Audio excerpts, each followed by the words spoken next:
Ito ang Bombo Radio Philippines. Fully digitalized. Numero 1 sa balita, komentaryo, drama at serbisyo publiko. Bombo Radio Philippines. Bombo Radio Philippines. Ang inyong number 1 at most trusted radio network in the country. Basta Radio Bombo! Oras sa Bombo Radio Iloilo, Philippine Standard Time, 53 minutos na nakalikad sa takna sining alas 11. Welcome sa pagpangalagad sa Bombo Anay sa Udto diri sa FM Bombo Radio Iloilo, ang flagship stations on the number 1 most trusted radio network kinakantry ang Bombo Radio Philippines. Adlaw kita karon sang Biyernes. Thank God it's Friday. Sa gyapon ni Mola Gariwang Kurman, Bombo Chama Blanco Hover kag karon sa madalakuan kag mga ragapaw ng mga balita. Western Visayas Alliance of Transport Cooperatives and Corporation Incorporated nagpanawagan sa LTFRB kag LTO nga pangdakpo ng mga kolorom. Sa dugang pa nga mga balita, Mayor Jerry Treñas magkikita ayhan sa kay District Engineer Roy Pacanan. Kasunod man sa sining open letter nga ginpagwa sa District Engineer. Committee hearing nga nagapanawagan sa pag-re-evaluate sa Public Utility Vehicle Modernization Program hiwaton liwat bangod nga wala magkatambong si Iloilo City Councilor Romel Duron. Ang proponent ang nagduso sang re-evaluation, siya man mismo nga wala nagkatambong. Sa dugang pang mga balita, tag-iya sang duta ginplastar ang rason kung nga ginpakudalan ang dalan sa sitio una sa barangay Santa Cruz, San Miguel, Iloilo. Line up sa mga politiko sa 1st District para sa 2025 election sa mat-amat na nga ginahitso. Kag may latest update man kita karon sa sining panugdaon sa pamilya sa biktima nga ginbawian sang kabuhi matapos ngayon siya ang hungod nga ginabungguan tubtob mapatay sa sports car nga ginapanagiahan ni sang negosyante nga si Bobot de la Rosa. Muni madalaguan mga balita, issues kag impormasyon na main sentro karon sa aton sining pagpangalagad sa gihapon diri sa palatuntunan na Bombo Hanay sa Udto. Pasiplatan man naton ang mga nagapauna karon kag dalaguan nga mga balita sa pungsod Pilipinas sa mga nagapanguna kag mga mainit man nga balita nasyonal.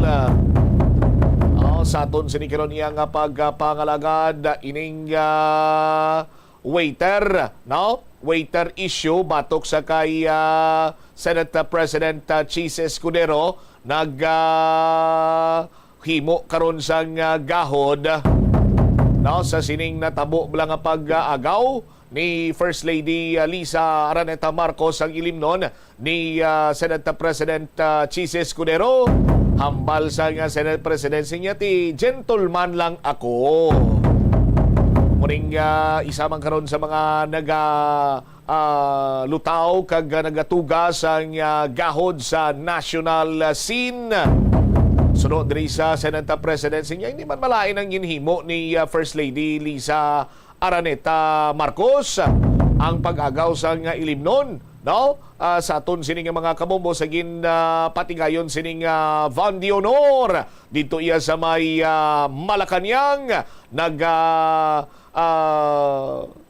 sungaw karon or naghimo sang gahod ining nasambit iyang ginhimo sang First Lady sang kinuha niya gani ang wine glass ni Senate President Escudero kag gin-inom, no? Tapos siya inom ginbalik yaman sa aton sining matag palamati nagyuhom lamang si Escudero kag ginapahayag nga ang nasambit sini karon iyang hitabo ang mayara sang tawag siya nga daw kasubong pa yung ginhatagan sa nagakigo nga pagtamod sang Senate President.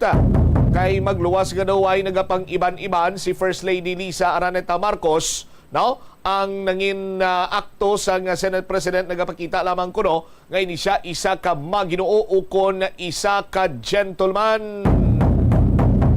No, sa aton sining mga tagpalamati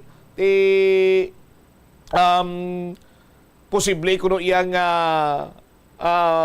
interpretaron sang iban nga makaluma o kung do kasubong bala ining under, no? Mga under kuno sa babaye, pero para kay Senator Chis Escudero kay Senate President Escudero sinya bisan san upaman no ang pagkadumaan kuno sa aton sini nga mga kabumbo no ang pagka-gentleman ang wala man sang may malain o kung nagapakita lamang maayo magpangabaga no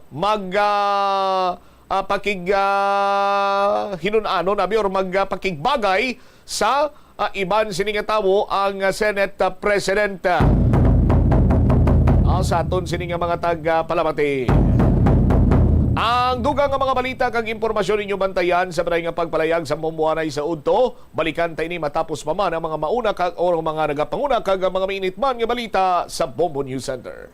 Pagkatapos ang duha ka adlaw, ang injury ang mahimo na nga mabutangan sang mainit naman nga tubig. Help is available. Pinaagi sa pag-istorya, paghatag sang suporta, kag direkta nga bulig sa nagakinahanglan, mahimo mugid nga mapunggan ang suicide kag makasalbar sang kabuhi. Santo sa World Health Organization, ang suicide ang fourth leading cause of death sa mga kabataan nagaedad 15 tugtog 17. Ito ang Bombo Radio Philippines. Fully digitalized. Numero 1 sa balita, komentaryo, drama at serbisyo publiko. Bombo Radio Philippines. Bombo Radio Philippines. Ang inyong number 1 at most trusted radio network in the country. Basta Radio Bombo!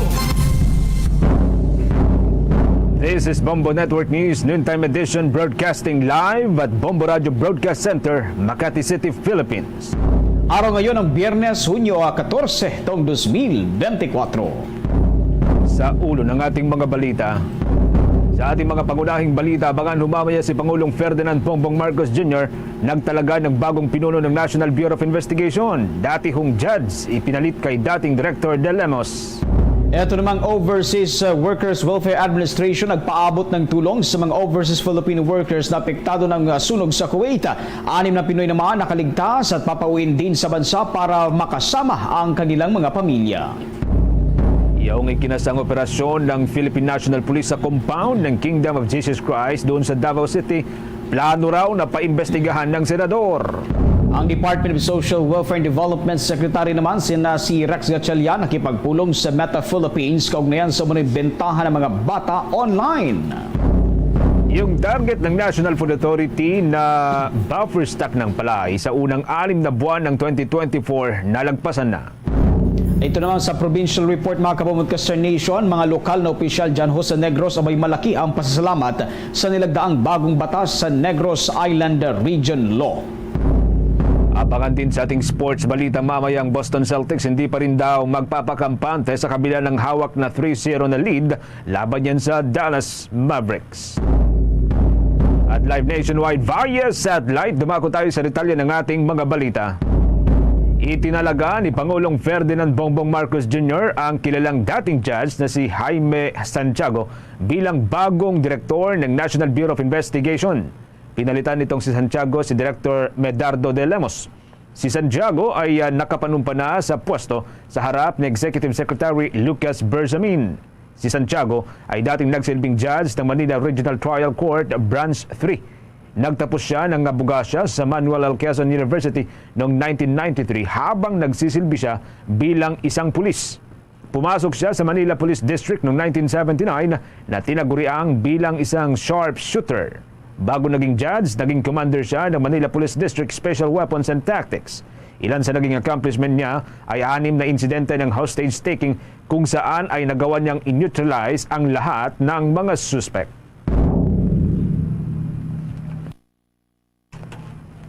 Overseas Worker Welfare Administration, mga kabombo at kasernation, sa ating mga kababayan na naapektuhan ho itong nangyaring sunog dyan ho sa Kuwait.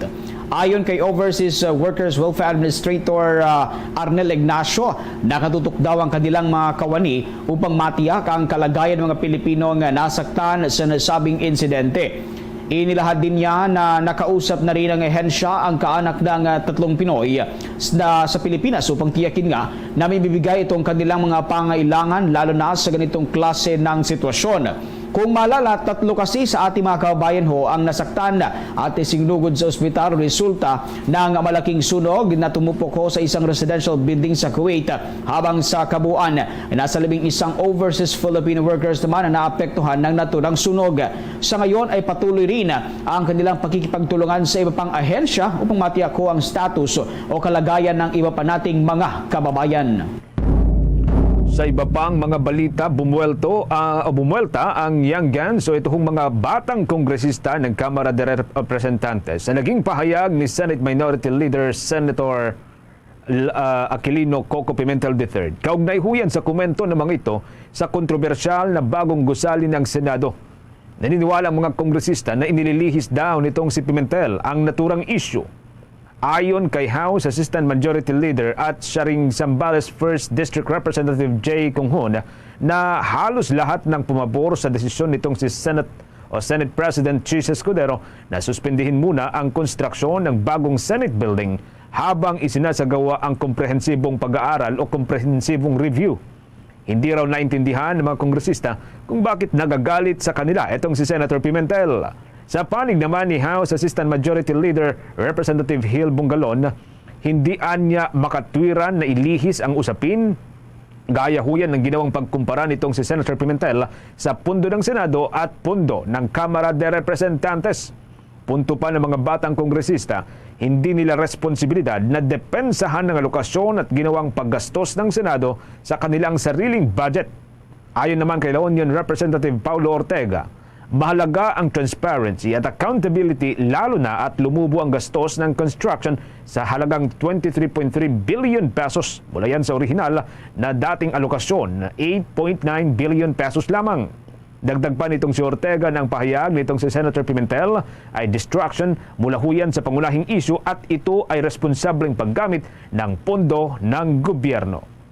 Samantala, naghahanda na ang kampo ni dating Pangulong Rodrigo Roa Duterte para maghain ng reklamo laban doon sa mga tauhan ng Philippine National Police na naghain ng warrant of arrest kamakilan laban kay Kingdom of Jesus Christ leader Pastor Apollo Kibuloy at sa limang iba pang individual. Ayon kay Duterte, gumamit umano ang kapulisan ng excessive at unnecessary force sa paghahain ng naturang warrant laban sa pastor. Bilang itinalagang administrator ng Kingdom of Jesus Christ, ikinalulungkot niya ang naturang pangyayari at ito ang dahilan kung bakit siya gagawa ng legal na hakbang laban ho sa mga operatiba ng Philippine National Police. Aniya, inatasan na nito ang mga miyembro ng Kingdom of Jesus Christ na naagabyado at na-trauma sa isinagawang operasyon na ihanda ang kanilang mga affidavit. Ipinasasama rin ng dating Pangulo ang inventaryo sa mga ari-arian ng naturang religious group na nawasak dahil ho sa naturang insidente.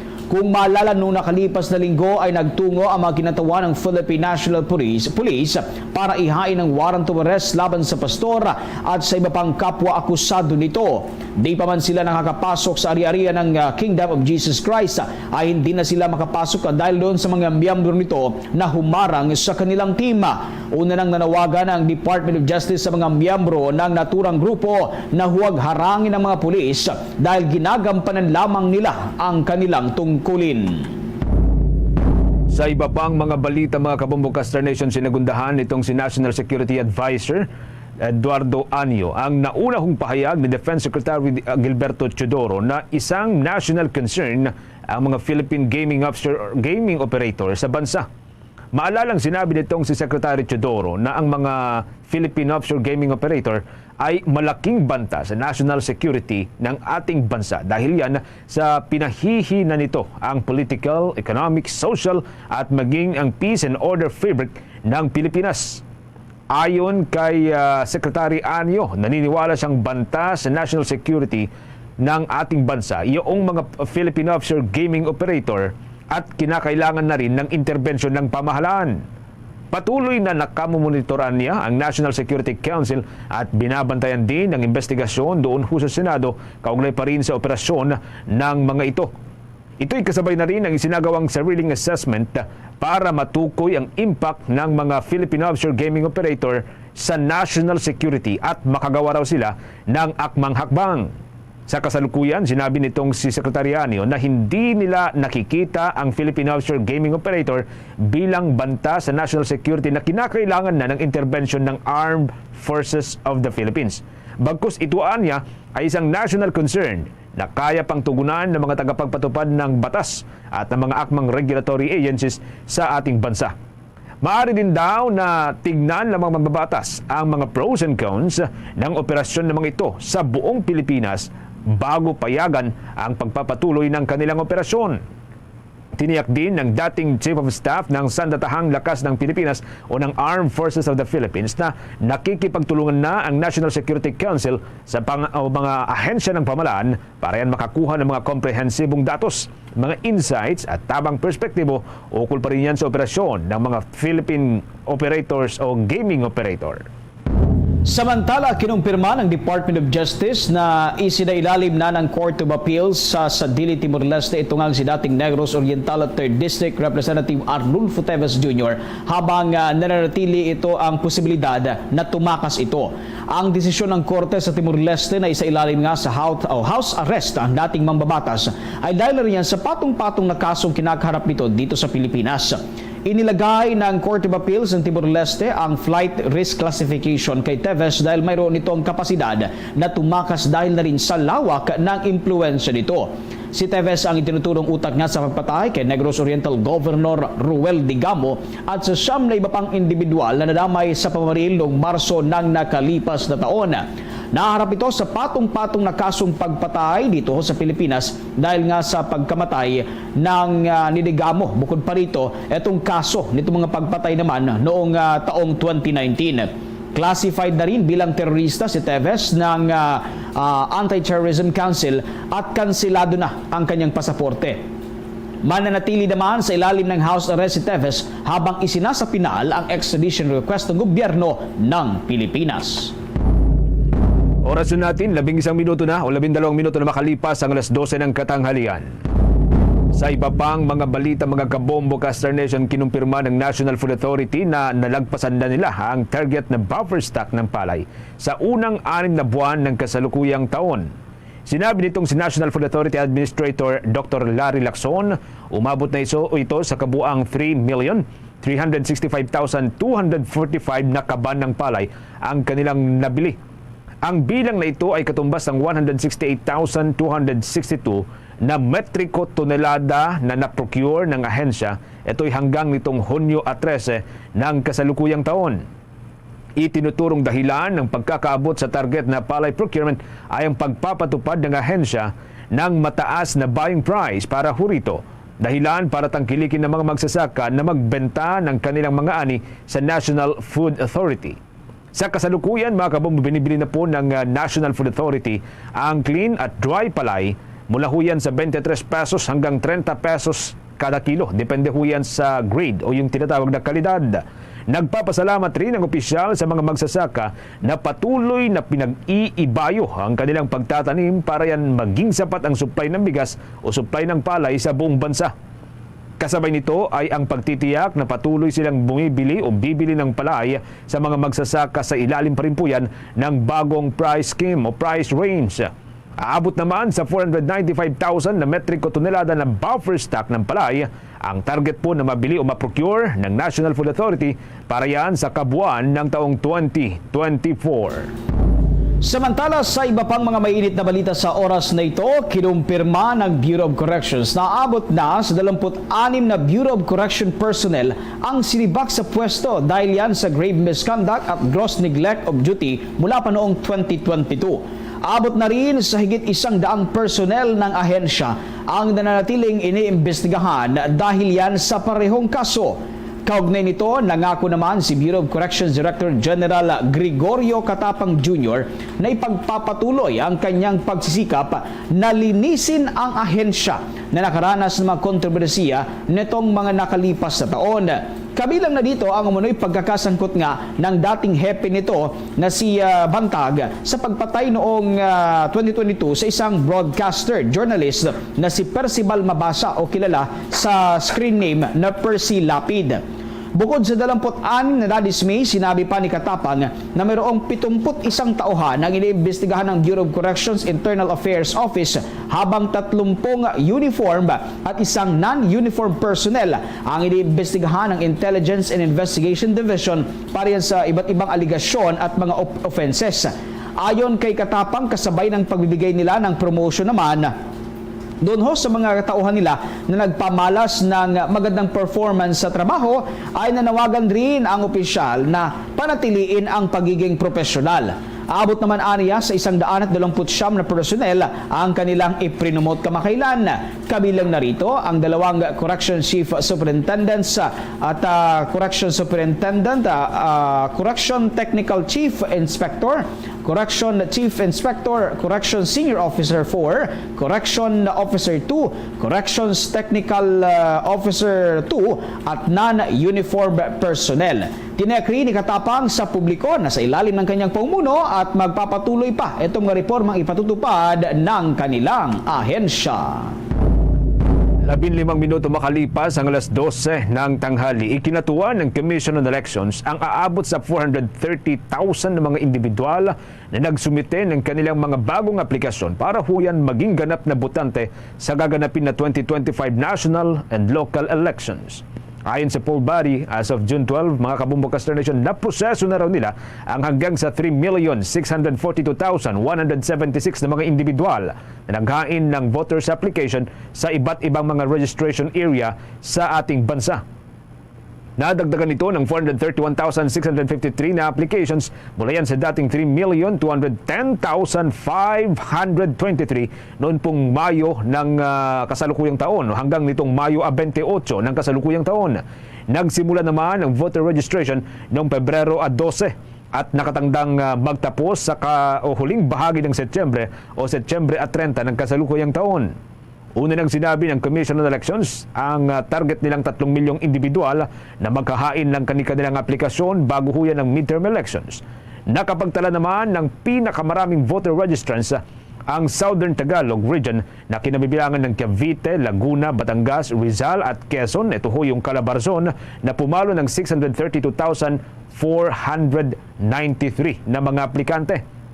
Sinundan po ito ng National Capital Region, merong 510,590 o halos o mahigit kalahating milyon, at sinundan rin po ng Central Luzon na may 422,092. Sumunod dito ang Central Visayas, merong 248,193. Ang Davao Region ay meron pong 213,300 at ang Western Visayas ay merong 200,351. Kasama rin po dito sa mga nakapagtala ng mataas na bilang ng mga registrants ang Bicol Region. Merong 165,056 na mga bagong registrants at ang Western Mindanao na merong 146,793.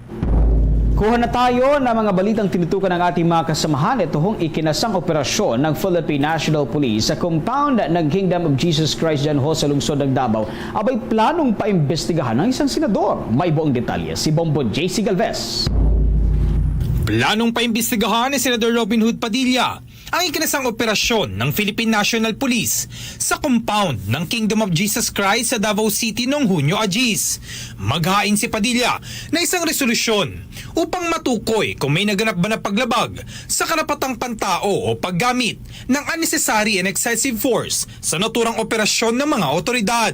Ani Padilla, sa resolusyon na formal niyang ihahain sa Martes, Hunyo 18, sa paghahain ng waran, dapat isaalang-alang ng mga law enforcers ang kabuuan ng sitwasyon na hindi dapat malabag sa anumang paraan ng dignidad ng tao. May pangangailangan anya para sa pambansang pulisya na itaguyod at protektahan ang karapatang pantao dahil ang ganitong hakbang ay mahalaga sa pagpapanatili ng kaayusan, garantiya sa kaligtasan ng publiko at paggalang sa batas. Una nang sinabi ni Padilla na masakit sa mata na makita na nangyari ang paglusob ng mga pulis sa isang lugar na sambahan ng mga tao. Sa halip na gawin anyang paglusob, ay maaari naman daw na idaan sa diplomasya dahil may mga bagay na nakukuhaan niya sa usapan. Dapat nating nirespeto at yun ay ang nasa konstitusyon. Kung meron po siguro pruweba talaga na nandoon si Pastor, siguro pwede po nating sabihin bilang isang criminologist, may warrant, pwede nilang gawin. Pero andun ba si Pastor? Wala naman dun si Pastor. Wala naman nangyaring paghuli. Natakot yung mga tao dun sa simbahan. Yun po yung mga bagay na dapat naiiwasan mo sana. Pwede natin siguro daanin muna din sa diplomacy. Kasi masyado maiinit ang ulo. Hindi ko alam, ba't ang iinit ng ulo ng Pilipino ngayon? Dapat relax lang tayo. Kasi alam niyo mga kababayan, may mga bagay na nakukuha sa usapan. Kailangan natin daanin sa usapan. Huwag tayo masyadong marahas, huwag tayo masyadong mainit ang ulo. Relax lang tayo, lalo sa panahon ngayon na ang buong mundo mainit ang ulo. Huwag na tayong sumabay ito. Samantala, nais ni Padilla na hawakan ng nararapat na komite ng Senado ang investigasyon sa di umani unnecessary and excessive force noong Hunyo Agis. Ipinunto ng Senador ang mismong Article 2 Section 4 ng 1987 Constitution na nakasaad na ang pangunahing mandato ng gobyerno ay pagsilbihan at proteksyonan ng taong bayan. Samantalang sa Article 2 Section 11 ng Konstitusyon, ang kumikilala sa Estado ng bawat mamamayan ay ginagarantiya ang respeto sa kanilang karapatang pantao. Dagdag ng mambabatas, may human rights-based policing policy ang PNP at iginiit ng guidebook nito na ang kanilang obligasyon ay respeto ang karapatang pantao. Base sa mga ulat, nang pumasok sa Kingdom of Jesus Christ ang operatiba ng PNP, kasamang tauhan ng Special Action Force at Criminal Investigation and Detection Group para mag-serve ng arrest warrant kay Pastor Kibuloy at 5 pa, nasaktan di umano ang ilang misyonaryo na nagkaroon ng tensyon. Para sa Bombo Network News, ako si Bombo JC Galvez nag-uulat para sa number 1 and most trusted radio network in the country, Bombo Radio Philippines Basta Radio. Bombo! Hi! Bel Mariano here.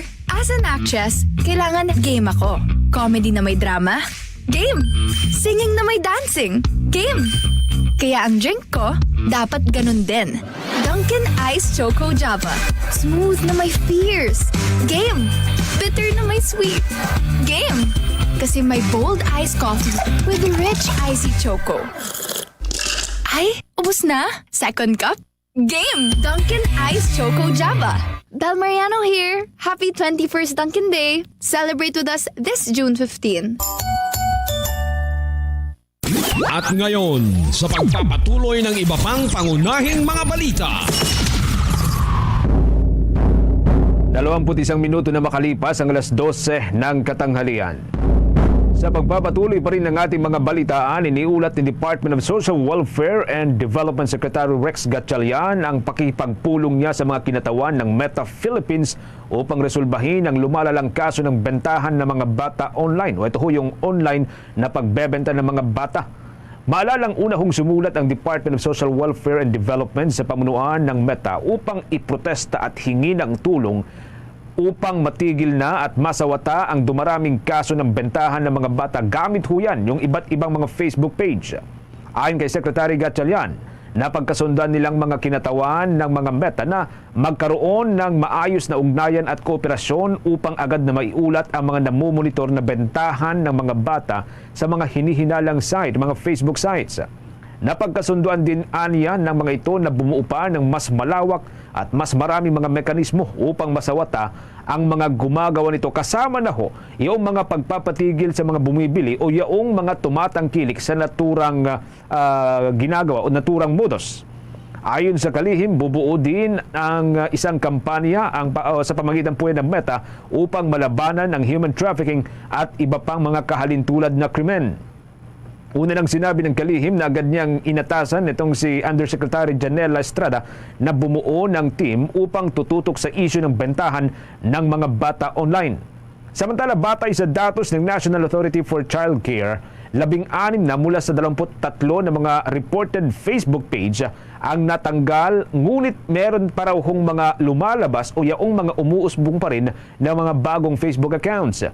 Una na rin bumuo ang Department of Social Welfare and Development, ang Philippine National Police at iba pang mga ahensya ng pamahalaan ng isang technical working group upang makagawa ng mga akmang mekanismo para yan sa ikatitigil sana ng naturang problema.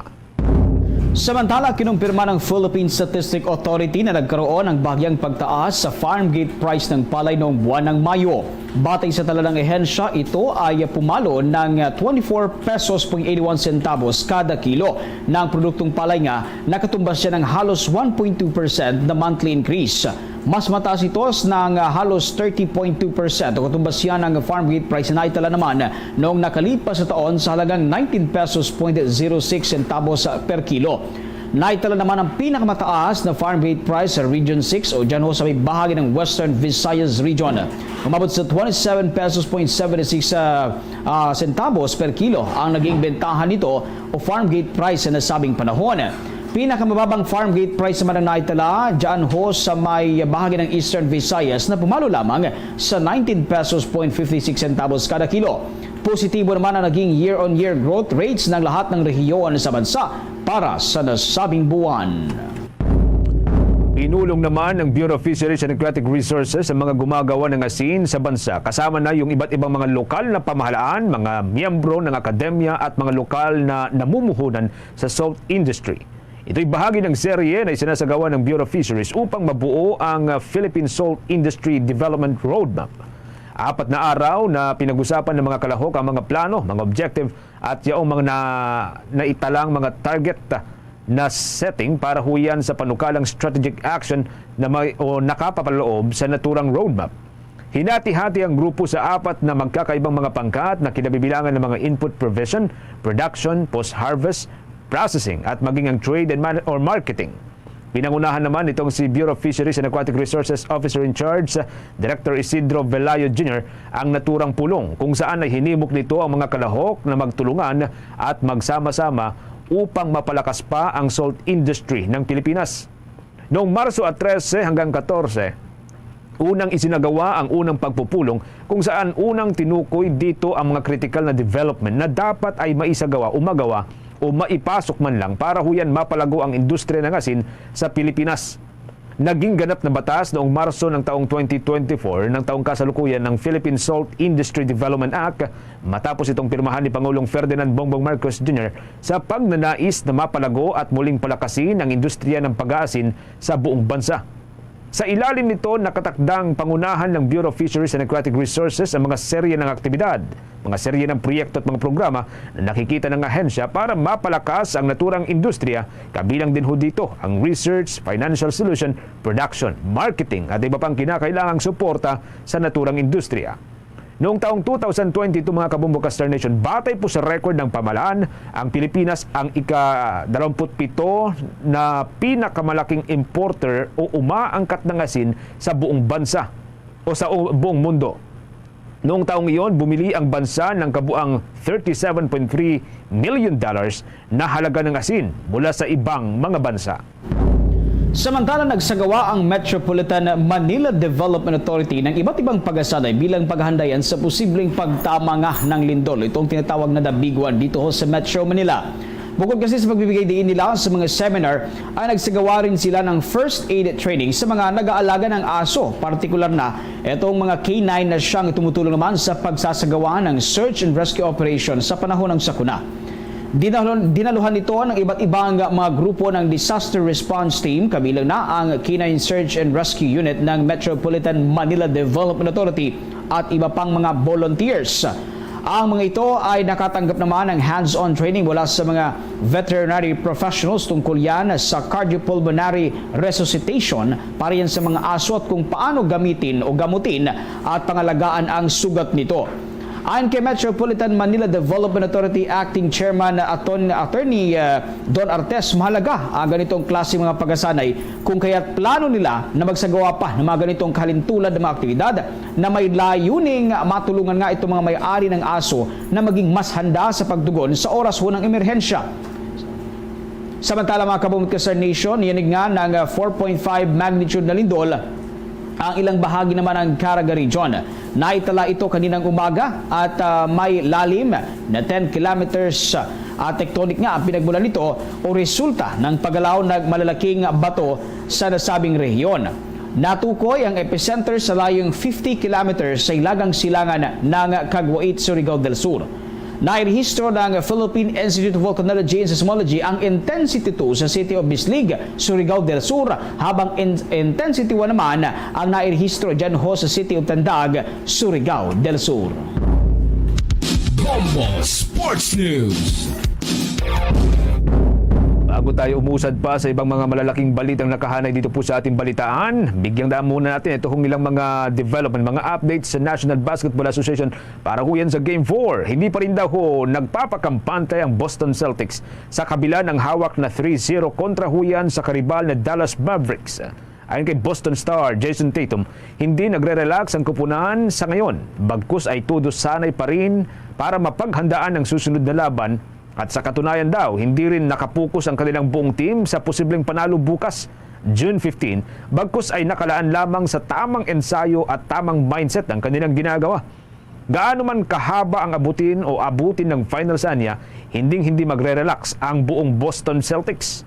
Malang tinalo ho ng Boston ng Dallas sa naging tunggalian po nila kahapon upang ibulsa ang 3-0 na panalo. Naging malaking tulong ang 31 points itong si Jason Tatum upang tuluyang patumbahin ang Dallas na pilit ding bumabangon mula sa ilang mga puntos o mga point deficit sa huling bahagi na po ng naturang laro. Sa naging laban, naging agresibo ang buong koponan ng Celtics at nagawang iwasan ng isang comeback win ng Dallas. Sa panguna po yan ni Kyrie Irving at itong si Luka Doncic. Ayon kay Tatum, malaking tulong ang magandang shooting performance ng halos lahat ng Boston players mula Game 1 hanggang sa Game 3 at umaasang may pagpapatuloy nila ito sa Game number 4. Sa kasalukuyan, meron pong 17 o 17 titles ang Boston Celtics, kahanay ang Los Angeles Lakers. May pagkakataon na madagdagan ang 17 championship sa araw ng Sabado. Bukas na ho ito sa pagkaharap nila ng Dallas sa home court ng huli. Oras na natin mga kabombo, 29 minutes bago po sumapit ang 1:00 ng hapon. At kaugnay pa rin po dyan sa ating sports balita, makakausap po natin ang isa pang basketball coach dito ho sa ating bansa, si Coach Ricky Lungares ng The Point Guard Academy. Kaugnay pa rin po ito doon sa naging take kahapon sa naging laro. And of course, iyon hong magiging prediction para ho sa laro bukas, para ho sa game number 4. Nagaganapin humuli dyan sa kupunan pa rin po or home court ng Dallas Mavericks. Magandang tanghali po sa inyo at welcome sa Bombo Radio Philippines. Si Bombo Genesis po ito, kasama ho natin ang ating katandem si Bombo Victor Leantino. Maraming salamat for joining us, Coach Ricky Lungares. At unang-una, ano hong naging take ho ninyo sa naging laban po kahapon between Dallas Mavericks at Boston Celtics? Ikatlong panalo na po ito ng Boston, Coach. Ayun, ang ganda ng laban, especially on the first and the second quarter. Nakita mo talaga na naglalabanan yung stars on both teams. Si Kyrie pumutok nung first half with I think more than 20 points. And si Luka, okay din naman yung naging performance niya.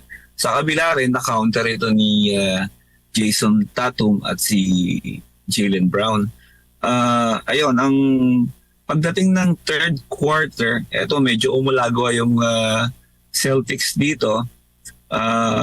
Medyo sobrang ganda talaga yung ang factor talaga dito ay sobrang ganda ng depensa na nilalaro ng Celtics. Pagdating ng fourth quarter, nagkaroon ng run yung Mavs. Sa hinabol nila 20 to 2 run ang ginawa ng Mavs at dumikit nga yung laban. Ang problema, since nakadepende nga yung Mavs dito sa Batman and Robin nila, si Luka at si Kyrie. Tapos, end game, I think around 4 minutes remaining on the clock, gumraduate si Luka. So, nabawasan yung threat ng Mavs and ang result nun yung Celtics nga yung minalo. Ano hong take ninyo dun sa performance nitong sina Luka at Kyrie? Lalo yung kanilang tandem coach. Mabilis pong kumamada itong si Kyrie Irving ng 30 plus points, pero noong nag-graduate or nung umalis na nga po itong si Luka dahil nga po dun sa 6 na fouls na kanyang kinamada, para hong nag-breakdown ang opensa ho ng Dallas, coach? Nagiging problema ng mga teams na lumalaban sa Mavs is the Batman and Robin tandem, yung kay Luka at kay Kyrie. Pag dinipensahan mo si Luka, gagawa naman si Kyrie. Pag dinipensahan mo si Kyrie, gagawa naman si Luka. So sa nangyari na pag-graduate ni Luka under that mark, naging mas madali sa Boston nadepensahan yung Mavs. Yun yung resulta kung bakit nalimitahan na yung score ng Mavs on that part of the game.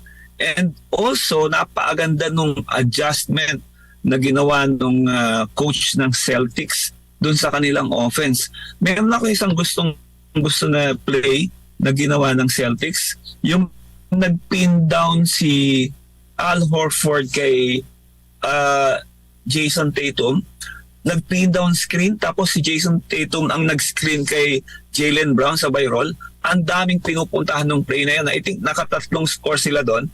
Isang 3 points kay Derek, isang dunk ni Jason, at isang jump shot ni Jaylen Brown. I think yun yung isa sa mga factor na nagpapanalo sa Celtics, yung kanilang adjustment galing sa timeout na i-execute ng Celtics yung kanilang mga plays. Okay. Coach, ang ating katandem si Bombo Vic, may mga karagdagang tanungan, Bombo Vic? Magandang tanghali, Coach. Matanong ko lamang po, sa ngayon nga nahawak na nito nga Boston Celtics itong 3-0 na lead o kalamangan laban ho dito sa Dallas Mavericks. Sa tingin po ba ninyo, aabutin pa kaya ito ng Game 5 or Game 6 kung mangyayari man? Ayun, basta gawin lang ng Dallas Mavericks yung sa depensa ang kailangan na lang i-adjust kung gusto nila lang manalo dito sa laro nito kahit makasungkit sila ng isa.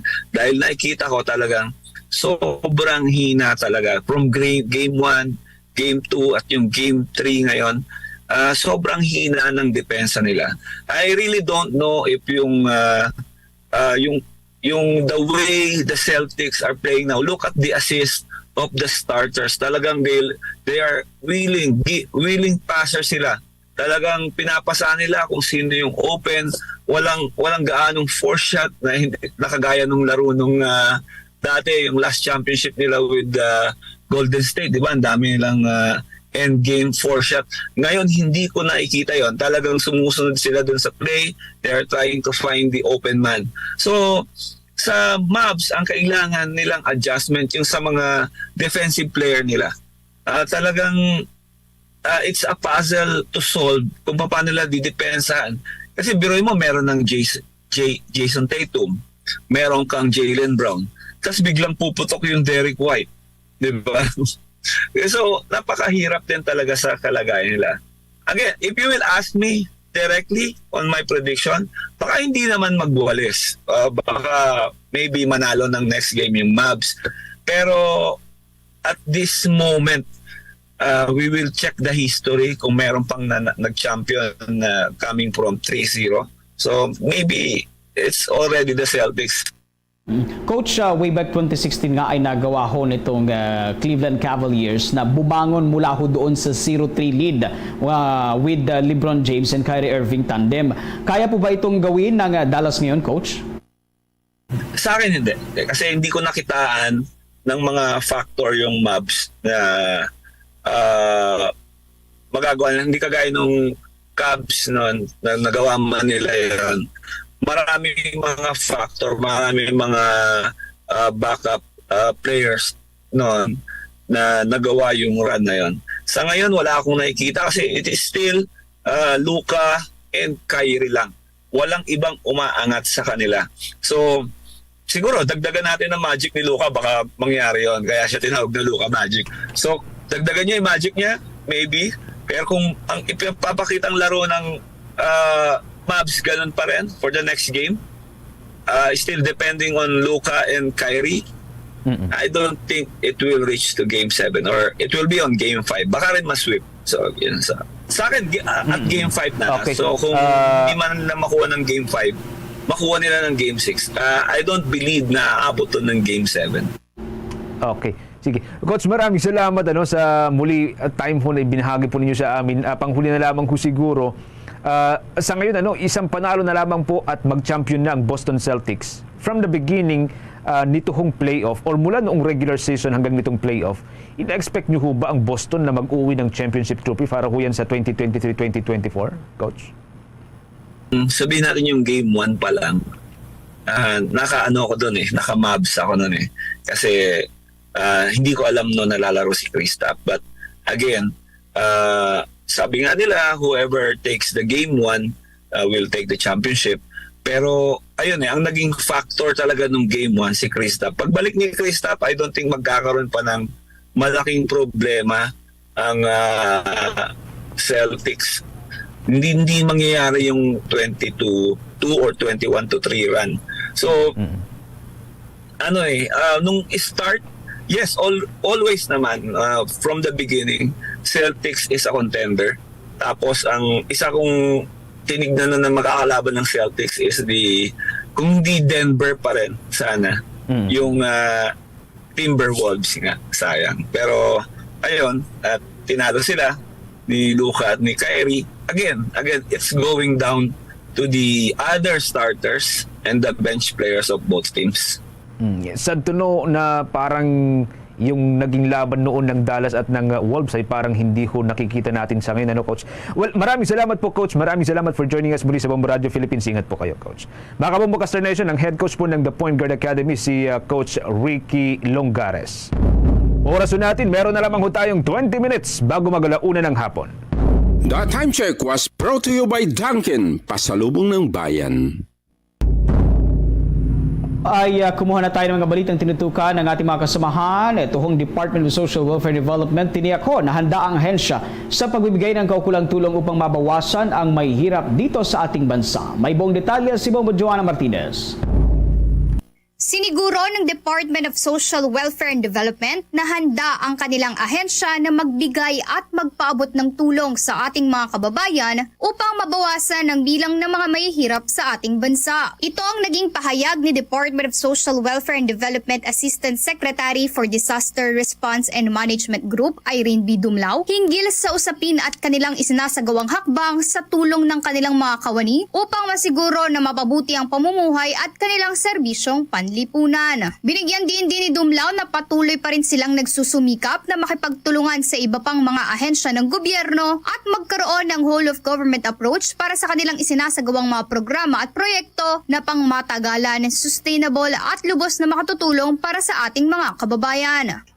On behalf of Secretary Rex Gatchalian and the entire DSWD community, kami po ay nagbibigay ng assurance sa ating mga kababayan na nakahanda po ang ating ahensya na magbigay ng nararapat na tulong, particularly sa mga poor, the vulnerable, and the marginalized. The DSWD is fully committed in the aspiration of the Marcos Jr. administration na ipababa o i-reduce ang poverty incidence to a single-digit percentage by 2027. Habang pagdating naman sa usapin ng pamamahagi ng karagdagang tulong pinansyal sa mga buntis at breastfeeding mom na dati ng mga miyembro o benepisyaryo ng Pantawid Pamilyang Pilipino Program, ay ninanais daw ng ahensya na maumpisahan kaagad ito, ngunit nilinaw ni Dumlao na mayroon pa silang sinusunod na proseso bago tuloy ang isagawa ito. Kasama rito ang proseso na ibinaba sa kanilang direktiba ni Pangulong Ferdinand Bongbong Marcos Jr. na makipag-ugnayan sa National Economic and Development Authority at Department of Budget and Management upang malaman ang tiyak na bilang ng benepisyaryo at eksaktong cash grant na kanilang matatanggap. Sa kasalukuyan daw kasi ang household beneficiaries daw na may anak na nag-aaral sa daycare at elementary ay makatatanggap ng 300 pesos kada buwan, habang 500 pesos naman ang makukuha kung ang kanilang anak ay nasa junior high school at yung namang enrolled sa senior high school ay mayroong 700 pesos kada buwan. Samantala, bukod sa nabanggit ay makatatanggap din ng benepisyo ang mga miyembro nitong may mga anak ng health at nutrition grants.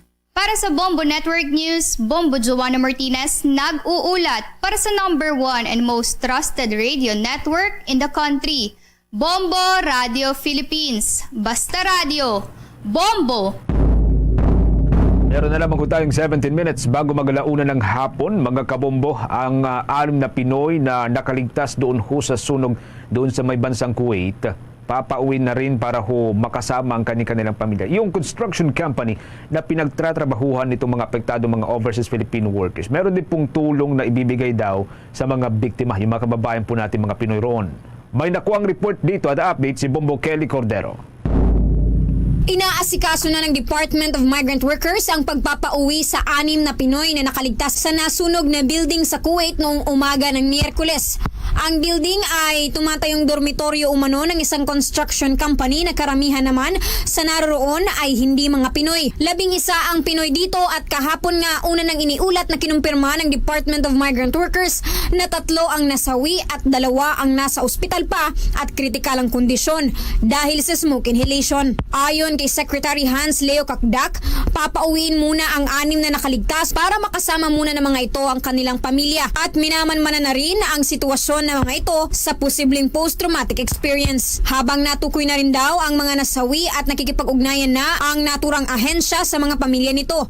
Alinsunod sa direktiba ni Pangulong Ferdinand Bongbong Marcos Jr., tiniyak ng ahensya na makakauwi ang mga overseas Filipino workers. Nagtungo sa forensic office authorities, Office of Forensic Authorities sa Kuwait, yung labor attaché natin kasama ang OWA welfare officer at team sa Philippine Embassy para makita, masuri yung mga labi nung 3 nasawi at sinasaayos ngayon ang kanilang pagpapauwi. Sa ngayon, minamanmanan na rin ng Department of Migrant Workers ang 2 nasa kritikal na kondisyon. Samantala, tiniyak naman ng naturang construction company ang tulong para sa mga biktima.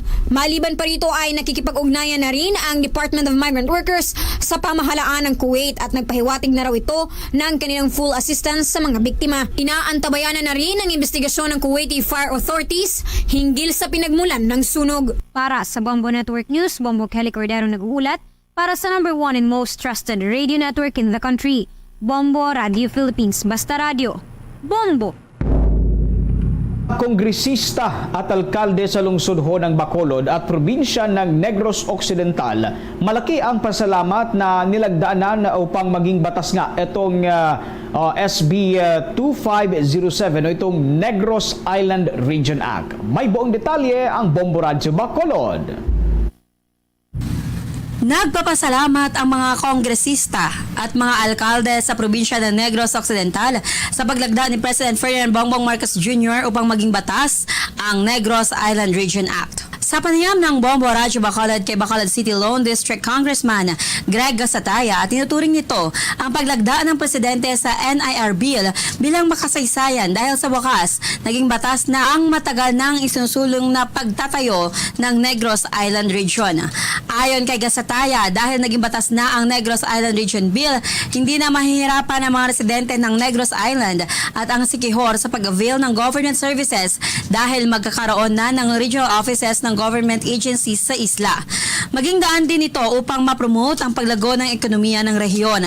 Aminado din si Gasataya na unang step pa lamang ang natapos dahil marami pang dapat gawin upang mapatupad ang nasabing batas.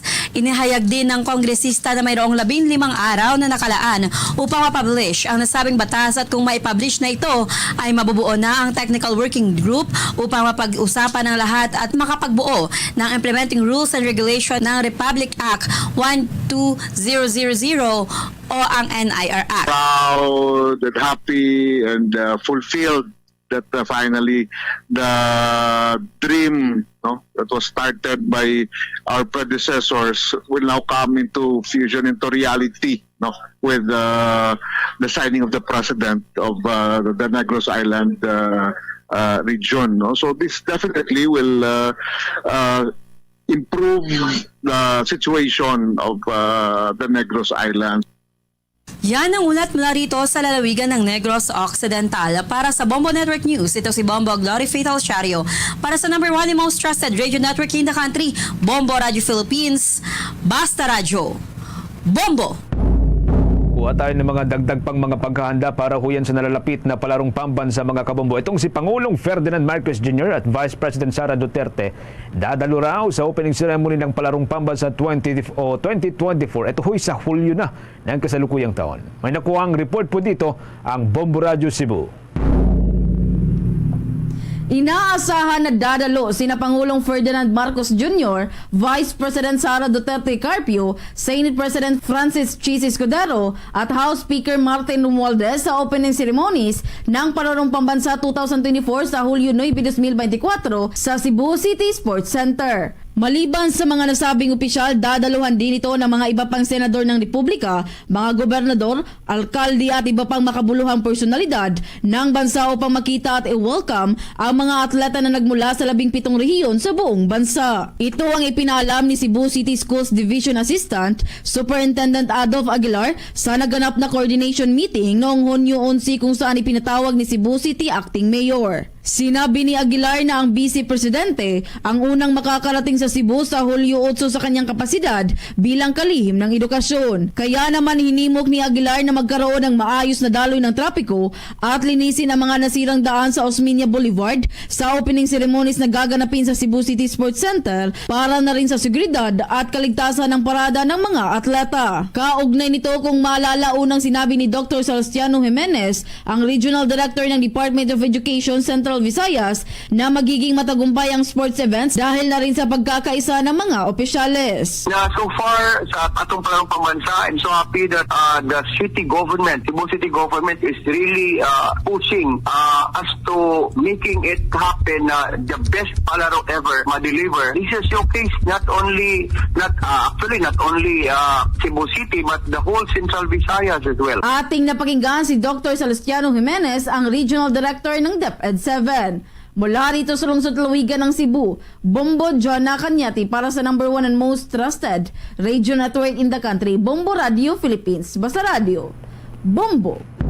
Ito namang Citizen Rights Watch Network abay naniwalang minanipula umano ni First Lady Attorney Lisa Araneta Marcos ang paggawad sa kanya ng West Visayas State University ng Honoris Causa Doctor of Law degree. May buong detalye ang Bombo Radio Iloilo. Nanindigan ang Citizen Rights Watch Network na hindi karapat-dapat si First Lady Attorney Lisa Araneta Marcos na bigyan ng honoris causa Doctor of Laws degree. Sa panayam ng Bombo Radio Iloilo kay Attorney Josiah David Kissing, co-convenor ng Citizen Rights Watch Network, sinabi ito na dapat naiwasan ng unang ginang at ng pamilya Marcos ang pagmamanipula upang bigyan ng parangal kagaya ng ginawa nito sa West Visayas State University na pag-alaman ng unang ginang ay nagtuturo sa College of Law ng nasabing universidad at kasabay ng graduation ginawaran ito ng honoris causa Doctor of Laws degree. Ayon kay Kissing, personal niyang ipinadala sa Legal Education Board ang kanyang katanungan sa pagawad ng College of Law ng nasabing universidad ng honoris causa na dapat ay para lang sa mga law institution na itinatag na higit sa 25 taon. Maliban dito, hindi rin umano dapat nabigyan ng universidad ng honoris causa ang kanilang faculty member, full-time man ito o part-time. Ikinagulat naman ni Attorney Kissing na dumalo pa mismo si Legal Education Board Chairperson Attorney Jason Barlis sa kaganapan at na-post pa ito sa kanilang official fanpage. Ayaw naman po natin na magmuka na minamanipula ng unang pamilya ang kanilang mga awards para mapunta sa kanila. We don't want that. Yeah. Kaya sana, bago ang isang institution ang magbigay ng isang honorary degree, sana po sinisigurado po muna nila na pasok sila sa kwalifikasyon na makapagbigay muna para wala pong question. In attendance pala yung official ng Legal Education Board during the conferment. Si Attorney Josiah David Kissing para sa Bombo Network News. Ito si Bombo Chris John Hetchanova Lusada para sa number 1 and most trusted radio network in the country, Bombo Radio Philippines. Basta Radio, Bombo! Mula ho dyan sa may bahagi po ng Western Visayas, dako tayo sa may bahagi ho ng Region 5 sa Bicol Region. Ang National Food Authority dyan sa may bahagi po ng Bicol, nalagpasan na raw ang taunang target na 360,000 na sako ho ng palay procurement sa unang 6 na buwan ng taong 2024. May nakuang report po dito ang Bombo Radio Ligaspi. Ikinagalak ng National Food Authority Bicol ang record-breaking na palay procurement sa rehiyon na nalagpasan na kasi ng tanggapan ng 360,000 bags na target na palay procurement sa unang bahagi pa lamang ng taon na Ayon kay National Food Authority Bicol Officer in Charge Regional Manager Julie Lianaresas sa naging panayam ng Bombo Radyo Legazpi na maraming mga lokal na magsasaka ang nagdala ng kanilang mga ani sa tanggapan dahil sa mas mataas na buying price ng palay. Sa kasalukuyan kasi ay naglalaro sa 17 pesos hanggang 23 pesos ang wet palay habang 23 pesos hanggang 30 pesos naman ang dry palay. Ayon sa opisyal na malaking bagay ito sa pagpapaabot ng tulong ng ahensya sa panahon ng kalamidad. Anya, record-breaking ang 364,689 bags ng palay na nabili ng tanggapan sa unang 6 na buwan ng 2024. Paliwanag ng opisyal na tuwing hindi naaabot ng National Food Authority Bicol ang kanilang target procurement ay nagkakaroon pa ng augmentation mula sa ibang mga rehiyon sa panahon ng kalamidad. We are very much prepared na in times of calamities, we have sufficient buffer stocks to be distributed sa mga affected areas. Kasi po, minsan, halimbawa, kung hindi namin nakikita yung target, kailangan pa kaming i-augment ng other regions. Para sa Bombo Network News, mula rito sa Bombo Radio Legazpi, ito si Bombo Romela sa Kayan Wandasa nag-uulat for the number 1 and most trusted radio network in the country, Bombo Radio Philippines. Basta Radio, Bombo!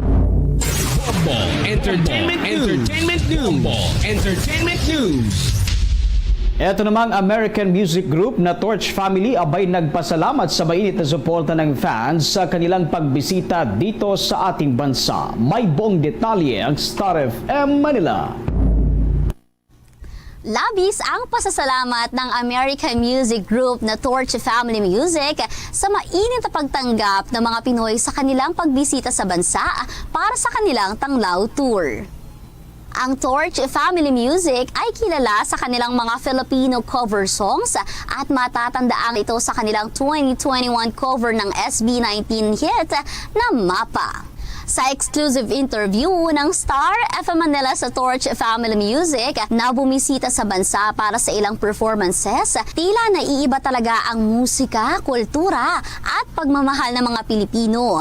Ibinahagi rin nila ang kanilang favorite moments habang nasa bansa. Meeting the Filipinos, we're gaining new friends. We're doing this to build faith and family with people, building connections. And when we feel those connections, that brings us true joy. About 4 years ago, we kind of started doing a few covers by SB19. Then we started doing our original music just recently. It's been really fun. We love sharing the message that the Filipinos share with us. We love spreading family. Bahagi ng exclusive interview ng Star FM Manila sa Torch Family Music.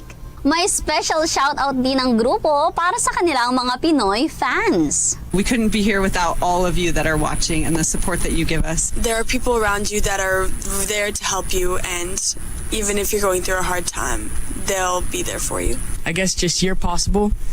Never give up. We love you and thank you so much for helping us and influencing our lives. We love the Philippines. We are Torch Family Music, TORCH. Yeah, we're super happy to be here. So. Hello, Star Nation. We are Torch Family Music. And you are listening to Star FM. It's all for you. Basta Radio Bongo! Mula rito sa himpilan ng 102.7 Star FM Manila nag-uulat, Star DJ Kimi Gora para sa number 1 and most trusted radio network in the country, Bombo Radio Philippines. Basta Radio, Bombo! Bombo Sports News. Makibalita ho tayo mga kabombo sa pagkahanda ng bukod tanging 8th Division World Champion. Itong boksingerong si dating Senador Manny Pacquiao. Pababagsakin daw yung kanyang makakalaban itong si Japanese mixed martial artist Chihiro Suzuki sa kanilang exhibition fight. Ito'y batay sa kanyang boxing coach. May nakuhang exclusive report po dito ang Bombo Radio General Santos. Bumalik na sa pagsasanay si Pinoy boxing great Manny Pacquiao para sa isang exhibition fight nito kay Japanese mixed martial artist Chihiro Suzuki sa buwan ng Hulyo. Sa exclusive interview ng Bombo Radio Jensen, sinabi ni boxing coach Buboy Fernandez na gaganapin ang laban sa darating na Hulyo 28 sa Saitama Arena, Japan. Ayon kay Coach Buboy, 3-round exhibition match ang laban na ito. pero hindi dapat sila magpakampante sa Japanese-Peruvian fighter at reigning Rising Featherweight champion dahil matangkad, maganda ang record at maraming experience sa ring. Idinagdag ni Buboy na magbibigay ito ng magandang kondisyon para sa Filipino boxing champion. Anya, kabilang sa game plan ang pabagsakin si Suzuki. Una rito, sinabi umano ni Suzuki na pababagsakin rin niya ang 45 taong gulang na dating senador kaya't kailangan nilang maghanda ng mabuti. Noong Desyembre taong 2022 ay nagsagawa na rin ito ng exhibition fight laban kay DKU ng South Korea at nagwagi si Pacquiao sa pamamagitan ng unanimous decision. Nangako rin si Fernandez na matapos ang exhibition fight kay Suzuki ay maghahanda sila para sa isang world title fight na gaganapin naman sa buwan ng Desyembre. Mahigit 2 taon na ang huling professional fight ni Pacquiao, subalit ito ay nabigo laban kay Yordenes Ugas sa Las Vegas. Ito yung first day namin para bumalik sa regular training namin. Tuloy-tuloy na talaga kasi dandel na yung laban natin sa Japan by July 28. Thanks God na natapos na lahat ng pinag-usapan nila. But maganda naman yung resulta. Yan ang ulat mula rito sa Bombo Radio Jansan para sa Bombo Network News. Ito si Bombo Levi De Leon para sa number 1 and most trusted radio network in the country, Bombo Radio Philippines. Basta Radio, Bombo! Mga kabombo Caster Nation, bago po sa ating Horacio Emperata, nais muli namin kayong imbitahan na maliban po sa Bombo Radio Philippines Broadcast Center or Bombo Radio Makati Center, maaari rin po ninyong matunghayan ang ating 31 o 31 fully digitalized AM at FM station sa pamagitan po ng ating mga social media account. Meron po tayong Facebook page, TikTok at YouTube channel. Kasama na rin po dyan ang sikat na mobile application ng Bombo Mobile App na maaari po ninyong ma-download via Google App Store at Apple Store. Para ho sa mga karagdagang mga balita, mga kabombo, pwede ho tayong tumutok sa ating mga provincial station. Diyan sa may bahagi po ng Cagayan Valley, meron tayong Kawayan or Bombo Radio Kawayan. Sa may Ilocos Region, meron tayong Bombo Radio Dagupan. Sa may Cordillera, meron tayong Bombo Radio Baguio. At sa may Region 5, meron tayong Bombo Radio Legazpi. Mga kabombo Caster Nation, maaari rin po ninyong masubaybayan ang mga programa ng Bombo Radio Philippines sa ating ilan pang istasyon. Dito ho sa may bahagi ng Luzon, meron ho tayong Bombo Radio Tugigaraw, Bombo Radio Lawag, Bombo Radio Vigan, Bombo Radio La Union, at para ho sa ating mga kababayang mga Bicolano, nariyan ang Bombo Radio Naga.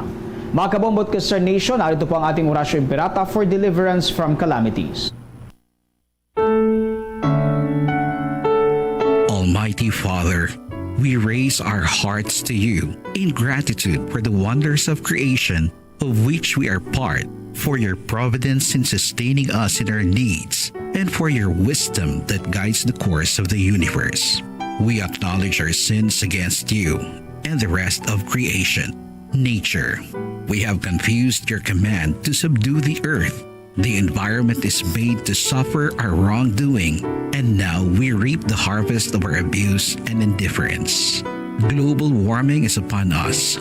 Typhoons, floods, volcanic eruption, and other natural calamities occur in increasing number and intensity. We turn to you, our loving Father, and beg forgiveness for our sins. We ask that we, our loved ones, and our hard-earned possessions be spared from the threat of calamities, natural and man-made. We beseech you to inspire us all to grow into responsible stewards of your creation and generous neighbors to those in need. Amen.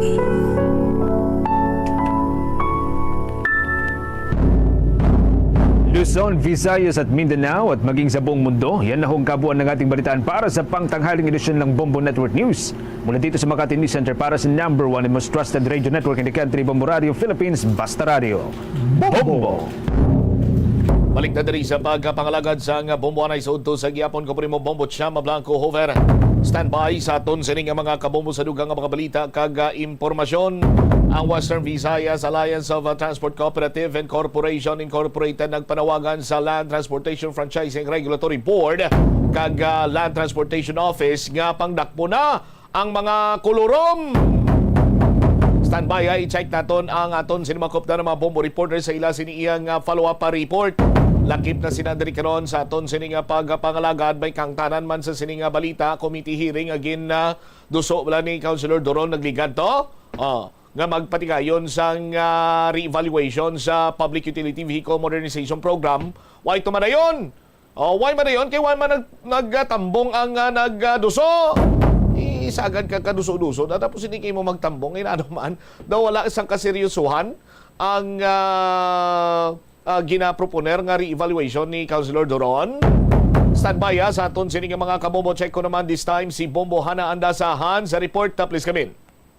Chamba, nagpanawagan ang Western Visayas Alliance of Transport Cooperatives and Corporation Incorporated sa Department of Transportation na Secretary Jaime J. Bautista kaupod man diri ang resolusyon nga gina-request ang DOTR Secretary kag ang Land Transportation Office kag ang Land Transportation Franchising and Regulatory Board nga mag-enforce na sang rules and regulation nga sa mga unconsolidated jeepneys unregistered kag wala sang mga o kung ginakabig nga koloro mga jeepney diri sa iya sa syudad sang Iloilo, Bombo Chama. Kasunod man diri nagpatigayon man diri ang ining kooperatiba sang Caravan nga naghalin pa sa may Bunta Talaharo palibot diri sa may syudad sang Iloilo kag pagapadulong sa may Land Transportation Office kag Land Transportation Franchising and Regulatory Board subong gid lang mga aga kaupod pa ang 12 kaiban pa nga mga kooperatiba nga ini ang mga masunod si Iloilo City Alliance Operators and Diverse Transport Cooperative,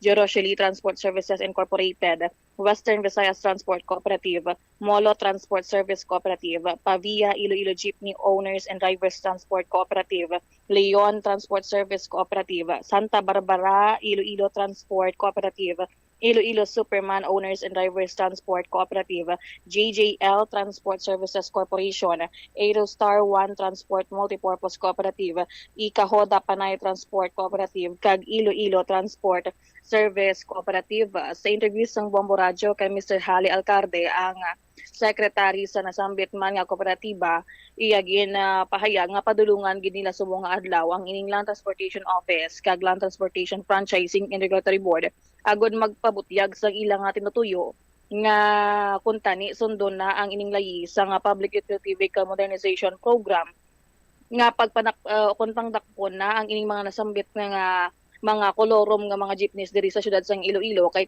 kung sa tani nga ang ila pa nga mga pasahero kag income nagaadto pagid ini sa may mga traditional jeepneys nga mga ginakabig na kutani kolorom Bombo Cham.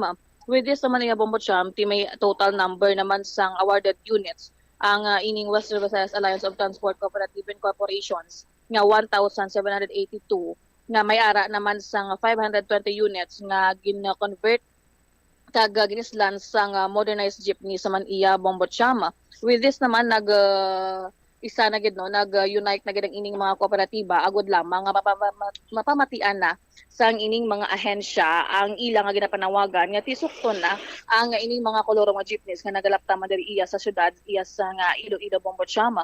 Kasunod man diri tigin pahayag man mismo ni Hali Alcarde nga hindi sila mag-atras sa ilang nga panawagan diri kung kilanglan nga magpamanila ni sila mismo sa tubang ni Bautista man kag ni mismo man sang Land Transportation Franchising and Regulatory Board Guadis ihimuon nila hasta lang gid nga ma-reinforce na o ma-enforce na ang ining mga layiman nga nagasunod sa Public Utility Vehicle Modernization Program kay tinagasto man ini sila Bombo Cham sang dako agud lamang nga makapa-consolidate mapaidalo sa kooperatiba kag maging modernize na ang ining ilang nga mga salakyan kag pahayag man diri mismo gindugang man diri mismo ni Mr. Hali Alcarde nga ang ining modernization program hindi nila gusto kag wala sila nagpamilit kundi ang gobyerno ang nagpamilit sa ilaman nga magsalod diri kun tani this time obrahon na nila ang ilaman nga responsibilidad. Yari bala kay pamatian naton ang ining pahayag ni Mr. Hali Alcarde. Ang siyudad, so ano pa naton sila nga ginahula? No, dapat lang naton natandaan na kita dire nga mga transport operators nga nasa modernization kag nag-consolidate ara kita sa mga grupo nga nagsunod sa programa sa aton nga gobyerno. No, we complied with the order of our government through the DOTR and through the LTFRB to modernize and to consolidate. So here we are nga naka-consolidate nga may mga units na halos 500 sa 20 na tanan ka unit ang ari din nagdalagan sa syudad. Pero daw medyo nagapang-alang-alang gyapon ang aton nga LTO kag ang aton nga DOTR, ang aton nga LTFRB nga mag-implementar no sa pagpanakop sining aton nga mga kulurong nga mga units. So aton ginapangabay kag amon liwat kag ginapabalo nga aning amon nga lihok pagsuporta ini sa aton nga gobyerno, sa aton nga DOTR, sa aton nga LTFRB nga implementar niyo na ang aton no nga full implementation sang modernization program. So sa liwat no ginasulit naton ang aton nga mga kaugdanan sa alyansa nga ari diri subong nga pagkadto sa LTFRB kag sa LTO amon ipalabot no ining amon nga mga lihok para nga mabatian man nila kami in person, hindi lang sa papel.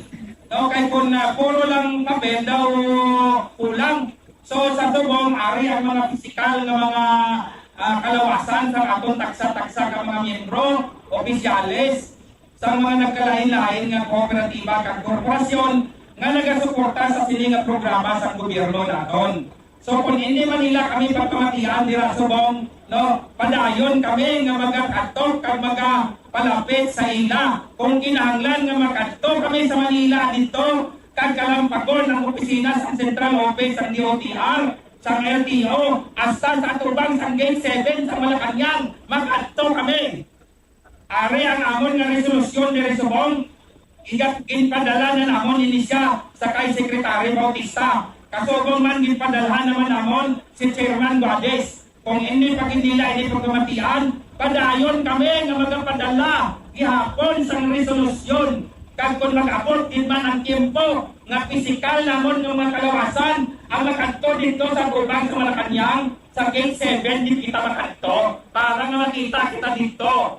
Kag mabatian ni President Marcos ini aton panawagan sang bilog ng Pilipinas nga nag-intra kag nag-join sa sine nga modernisasyon kag konsolidasyon sang sining mga unit. Sa liwat aton klarohon nga ini nga konsolidasyon o buotos ini o konsogo ini sang aton nga gobyerno. Wala kita sini nag-umpisa. So, amo ila aton nga madugang. Nabatian diri Bombo Cham ang pahayag ni Mr. Hali Alcavde, ang Secretary sa Western Visayas Alliance of Transport Cooperatives and Corporations Incorporated. Ngati kadungan man diri kang kagina kung makita naton sa ilang karavan may mga dalaman ini sila nga mga tarpaulins ngati may mga pangalan nga ang LTFRB upang sa modernisasyon doso butong kag wala ngipon sa programa nga ila gindihon nga kami nagsang-ayon pero ni amuma sa inyo wala namon nabaton. Dugang man diri Bombo Cham sa ibang pagid nila diri nga mga gindalaman sa ilang karavan amo ini nga LTFRB sa diin ang hustisya violators ang imo ginaamuma modernisasyon mo nga programa napabayaan mo na kaga dugang man diri Bombo Cham ang DO mensahe nila sa Department of Transportation kag LTFRB talupang daninyo ang amon paghimakas kag sakripisyo sa modernisasyon nga programa sa gobyerno nga kamo man sini nagpasimuno. Namo didto mga Bombo Cham ang nakita naton nga mga ilang mensahe nga gusto ipabutyag man sa Department of Transportation, Land Transportation Office, kag Land Transportation Franchising and Regulatory Board Bombo Cham. Alright, ting nag-amo ni subong sitwasyon na Bombo Hanahaw. Amo ganit Bombo Cham nga ti daw kun sa una ako makita naton nga ti nag-agree gid ang ining mga nagsulod pala sa kooperatiba kag nagbakal sa ining mga modernized jeepney apang subong makita naton nga ti gin kakibot man kani somehow nga gulpi lang ini sila na nagpunta naman iya sa gobyerno nga ti makita nila mismo ang gobyerno wala action sa ining ila ginapanawagan nga umpisahan ang pagpanakop isang mga koloro mga jeepneys kaya ang ila kung tani nga benta pa ila pa tani nga pasahero nagakadto na sa mga kolorom nga nagabiyahe pa diri iya sa syudad sa nga Iloilo Bombo Cham kasi wala pa ma-enforce ang ining pagpangtakop sa mga kolorom Bombo Cham ti kung pamangkuton man diri ang bahin naman iya sang ining Western Visayas Alliance of Transport Cooperatives and Corporation nga kung masarangan gid man bala nila nga makiter ang mga pasahero diri sa syudad if ever nga ma-implementar na gid, fully implemented na gid diri ang PUV modernization program gid nga maubos na nga modernized jeepney. Ang ila man diri nga gin sabat nga ti makaya kung kag hindi man bot silingon nga kung mag-modernization program na maubos na gid ang mga traditional jeepneys kay ti amat-amat lang ang pag-modernize diri man iya sa mga jeep diri iya sa syudad iya sa nga Iloilo Bombocham. All right. Ini si Bombo Hana Joy Mendoza Andasa para sa number 1 and most trusted radio network na nagpapili Bombo Radio Philippines. Sa Radio Bombo. Salamat gid Bombo Hana Andasa sa imo siniyang follow-up report. Now, may kantanan si Banwa si City Councilor Romel Doron, ang Committee Chairman on Public Utilities. Nagduso nga dapat i-re-evaluate ang Public Utility Vehicle Modernization Program. Nag-set na sang date para iya sa isa ka committee hearing. Pero why madayon? Why madayon? Kay why man nagtambong si Councilor Doron? Sus, kaya ba mangkot rin nga, why nagtambong si Councilor Doron kay siya ni nag-propose ang re-evaluation? I-check ta si Bombo Angel Tangel sa report. Please come in. Standby sa aton sining mga kabombo. Lakip na sina diri kag hibaloon taman kon bala batuno ni Mayor Jerry Treñas ang hingyo ni Engineer Roy Pacanan, District Engineer sa Iloilo City District Engineering Office, matapos man nga pagwa ining open letter nga luyag sa district engineer nga magpagkikita sa alkalde agon maistoryahan ang kung ano man dira ang mga diferensya no sa aton sining mga kabumbo sa sining mga naglinabo may kantanan or sa tunga sa city government kag Iloilo City District Engineering Office. Standby sa aton sining mga kabumbo sa dugang pa nga mga balita kag impormasyon. Check ta si Bombo Angel Tangel sa report. Please come in. Nakatalan na liwat-liwat or magkahiwat-liwat ang komitiba ni Iloilo City Councilor Cedric Cabaluna sang isa pagit hearing regarding diri sa pag-re-evaluate o kung pag-review sang POV modernization program matapos nga wala naka-attend si Iloilo City Councilor Romel Doron. Sa interview diri sang Bombo Radio, si Councilor Cedric Cabaluna iyaging pahayag nga importante gid ining presensya ni Councilor Romel Doron Contani para magpaathag sa mga palamangkutanon sa pila ka mga ahensya nga invited man na Bombocham. So diri sa konsihal nga ti ang ining nagmanifest abi diri ang Cooperative Development Authority kaga Land Transportation Franchising and Regulatory Board sa bahin nila padayon ang pag-review sa PUVMT kung kinahanglanon kaga at the same time nga time by time naga-review ini sila Bombocham kung kinahanglanon din kaga abi amo na ang pag-implement man sang mga resulta sang ilang pag-review.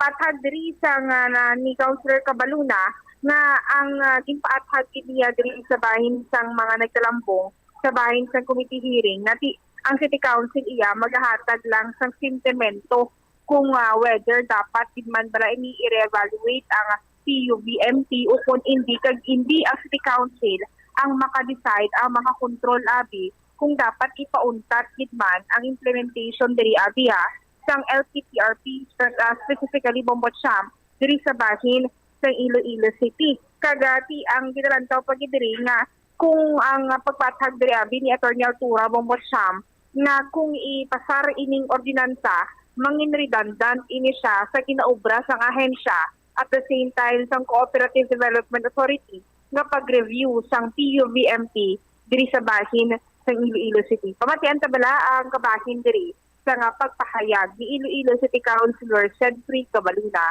sa nga interview. Out of courtesy to Councilor Doron, gin-invite man siya, no? Siya dapat ang mag-explain nga ginaduso yaning resolution. It is not for the committee to defend it yet, no, until ma-resolve na namon that it's worthy to be brought back sa council.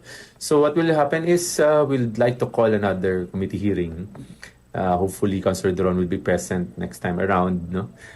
Kung nakita nyo, invited na tanitong tanan-tanan nga sektor. Iduwalang ko itong inalantaw nga kung dapat ara man. For instance, ang city legal and maybe the banks. No? We'll like to invite them as well. No? So, note ko na nga maybe in the next committee hearing we'll invite them. And kung makakatuliwat ang aton mga ahensya sa gobyerno pang-imbitar, imagine we have some regional director coming parang nagkadtugid. So, we're hoping they come back. Pero hindi, we made sure nga naka-manifest sila sang ila stand on the resolution and it will be considered whether they're present or not sa next committee hearing. Yeah, it's possible because ang panawagan sang resolution is to re-evaluate the PUVMV program. And precisely, ang mutong ang manifestations ng duwa ka ahensya, both CDA and LTFRB Gambal, nga continuing ang ila evaluation, continuing ang ila review, and may mga actions taken sila. Maybe that's something that the committee would like to be enlightened with next time around, kung ano yung mga aspects ng pang review nila, ano yung mga actions taken on them, and kung sufficient man lang, kag Mambal tabi, they're doing their jobs. I don't think then it will reflect on what would be our decision in relation to the resolution. No?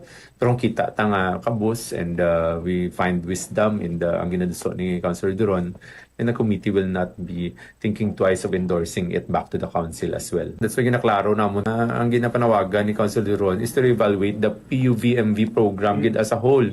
So we're not the proper body to decide on that matter.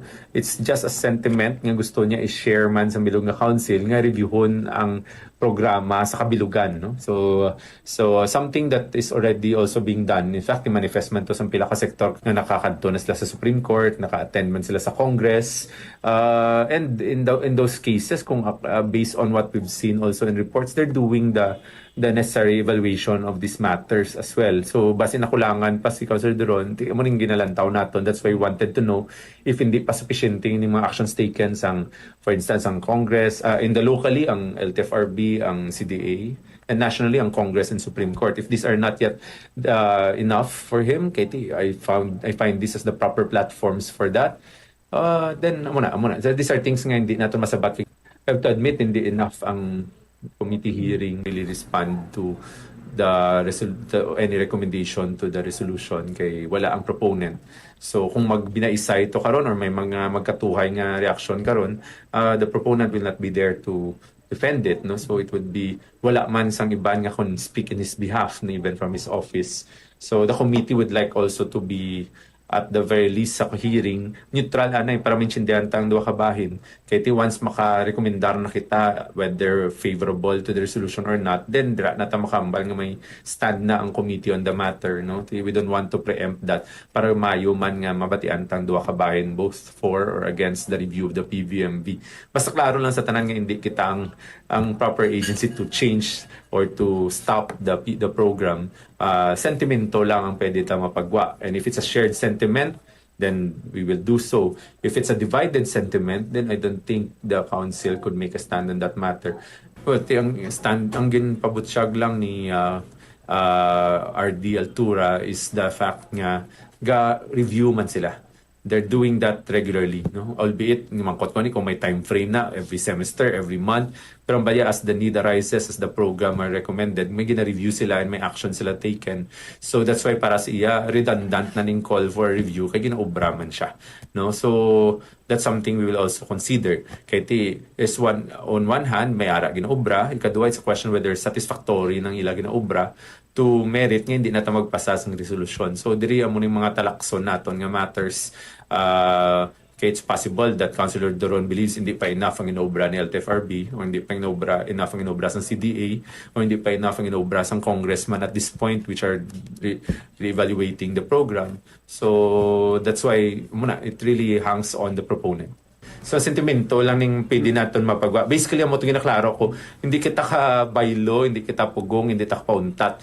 It's just a question whether it's a shared sentiment to call for re-evaluation o kung hindi.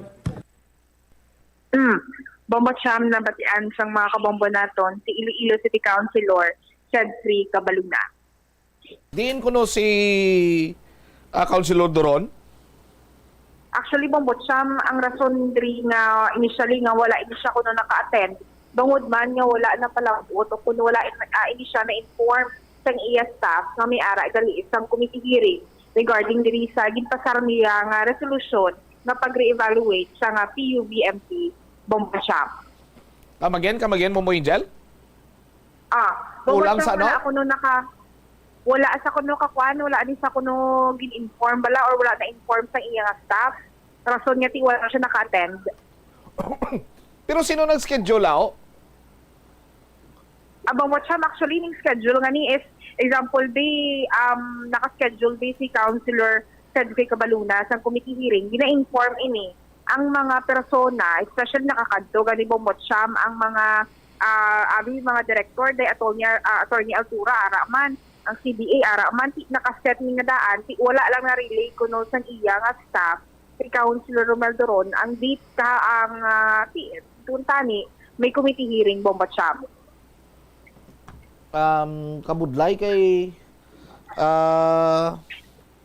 dapat i-tratuho naton with sense of urgency ang mga kasubong sinikiti damo sang nagaproblema karon tapos may nakita iya si Councilor Doron nga do kakulangan sa Public Utility Vehicle Modernization Program. Dapat mga kasubong sining mga concern as soon as possible mahitso na ti amo na blang problema ta kung hindi lang ko kaisa do halos na kada perme nga may meeting gani ang mga sindiro ginapadalaan ta sang mga karga tapas. Ti why some proper coordination? Ano man ginaseryoso nila ni trabaho nila sa City Council? Ti amo na ibang matsyam no nga ti nagkadto man ang staff ni Councilor Romel Doron to manifest niya amo na.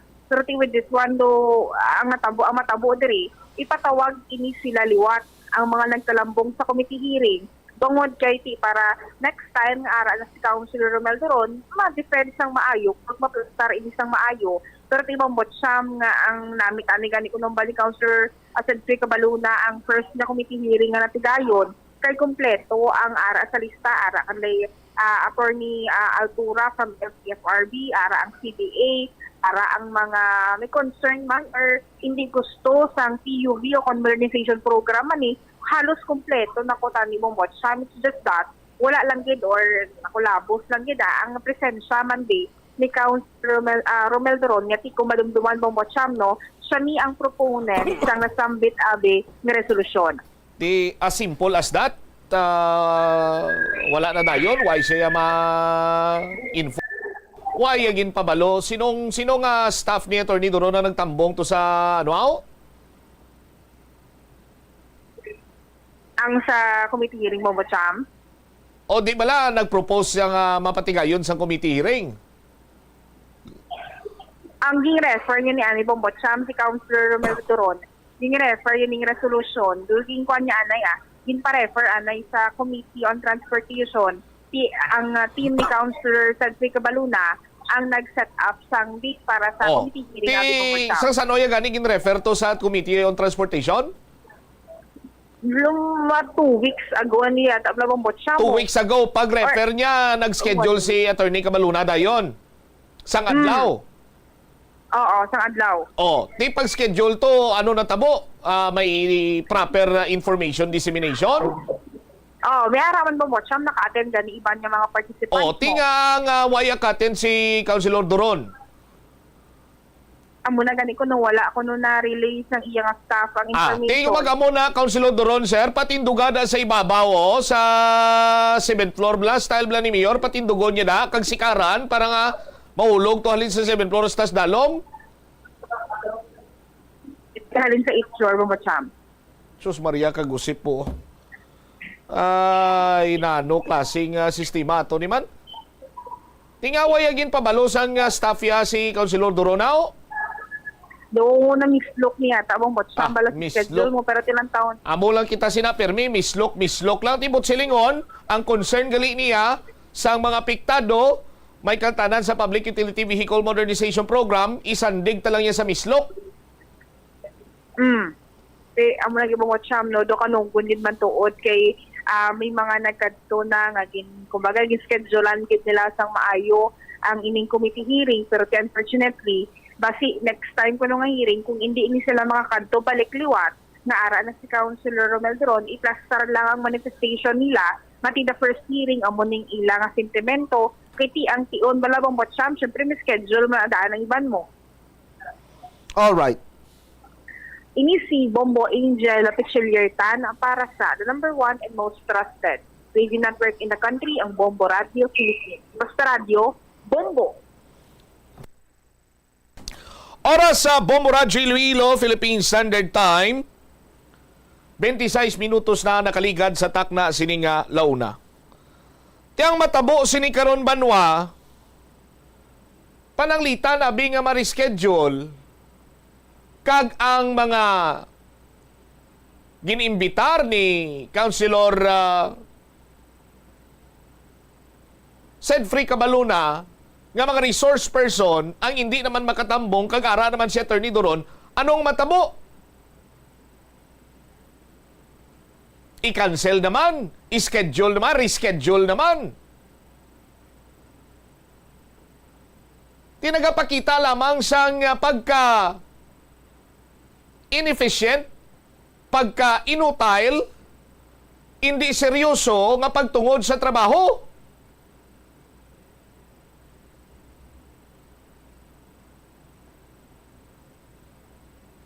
Isa agad kay mo kaduso-duso na ipare-evaluate tapos anay kay ara ng re-evaluation, way kay mo katambong, rasunan mo lang way kagin pabalo sa imo sini nga staff, sulok-suluka na sa mong staff mo, Attorney Doron, sir? Oh? Ti kung ginahatagan gid man sa nagakaigo sini nga importansya, kag hindi lamang iya para maging grandstanding, magpagwapo, para iya nga maglanog ang pangalan, ti kung tani, gintambungan na ini. Kung tani, may na dihon na sini nga mga kasugtanan dira or whatsoever, nga manginbunga sa committee hearing, kag na voice out man kang tani ni Councilor Romel Doron, adtong mga ginpangplastarya last time nga kakulangan sa pag-implementar sa Public Utility Vehicle Modernization Program. Oh.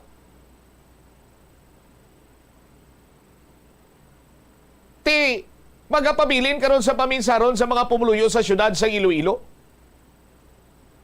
Ang aton bala iya nga mga konsihal diri sa syudad, seryoso sa ila sini nga trabaho? Or ginagamit lang nilang pumuluyo sang syudad?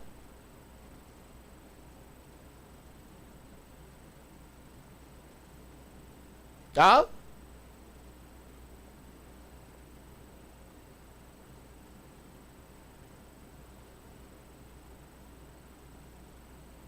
Amo na gani, paano abi ko ma-reschedule tapos ara ni si Councilor Doron, kag ang iba naman to yung mga resource person ang wala?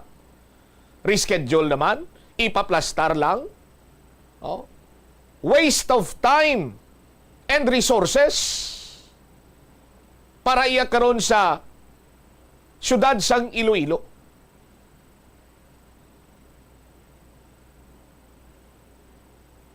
Tido hindi do bukot mayad ya mga ginahimo karon ka mga konsihal naton diri sa syudad.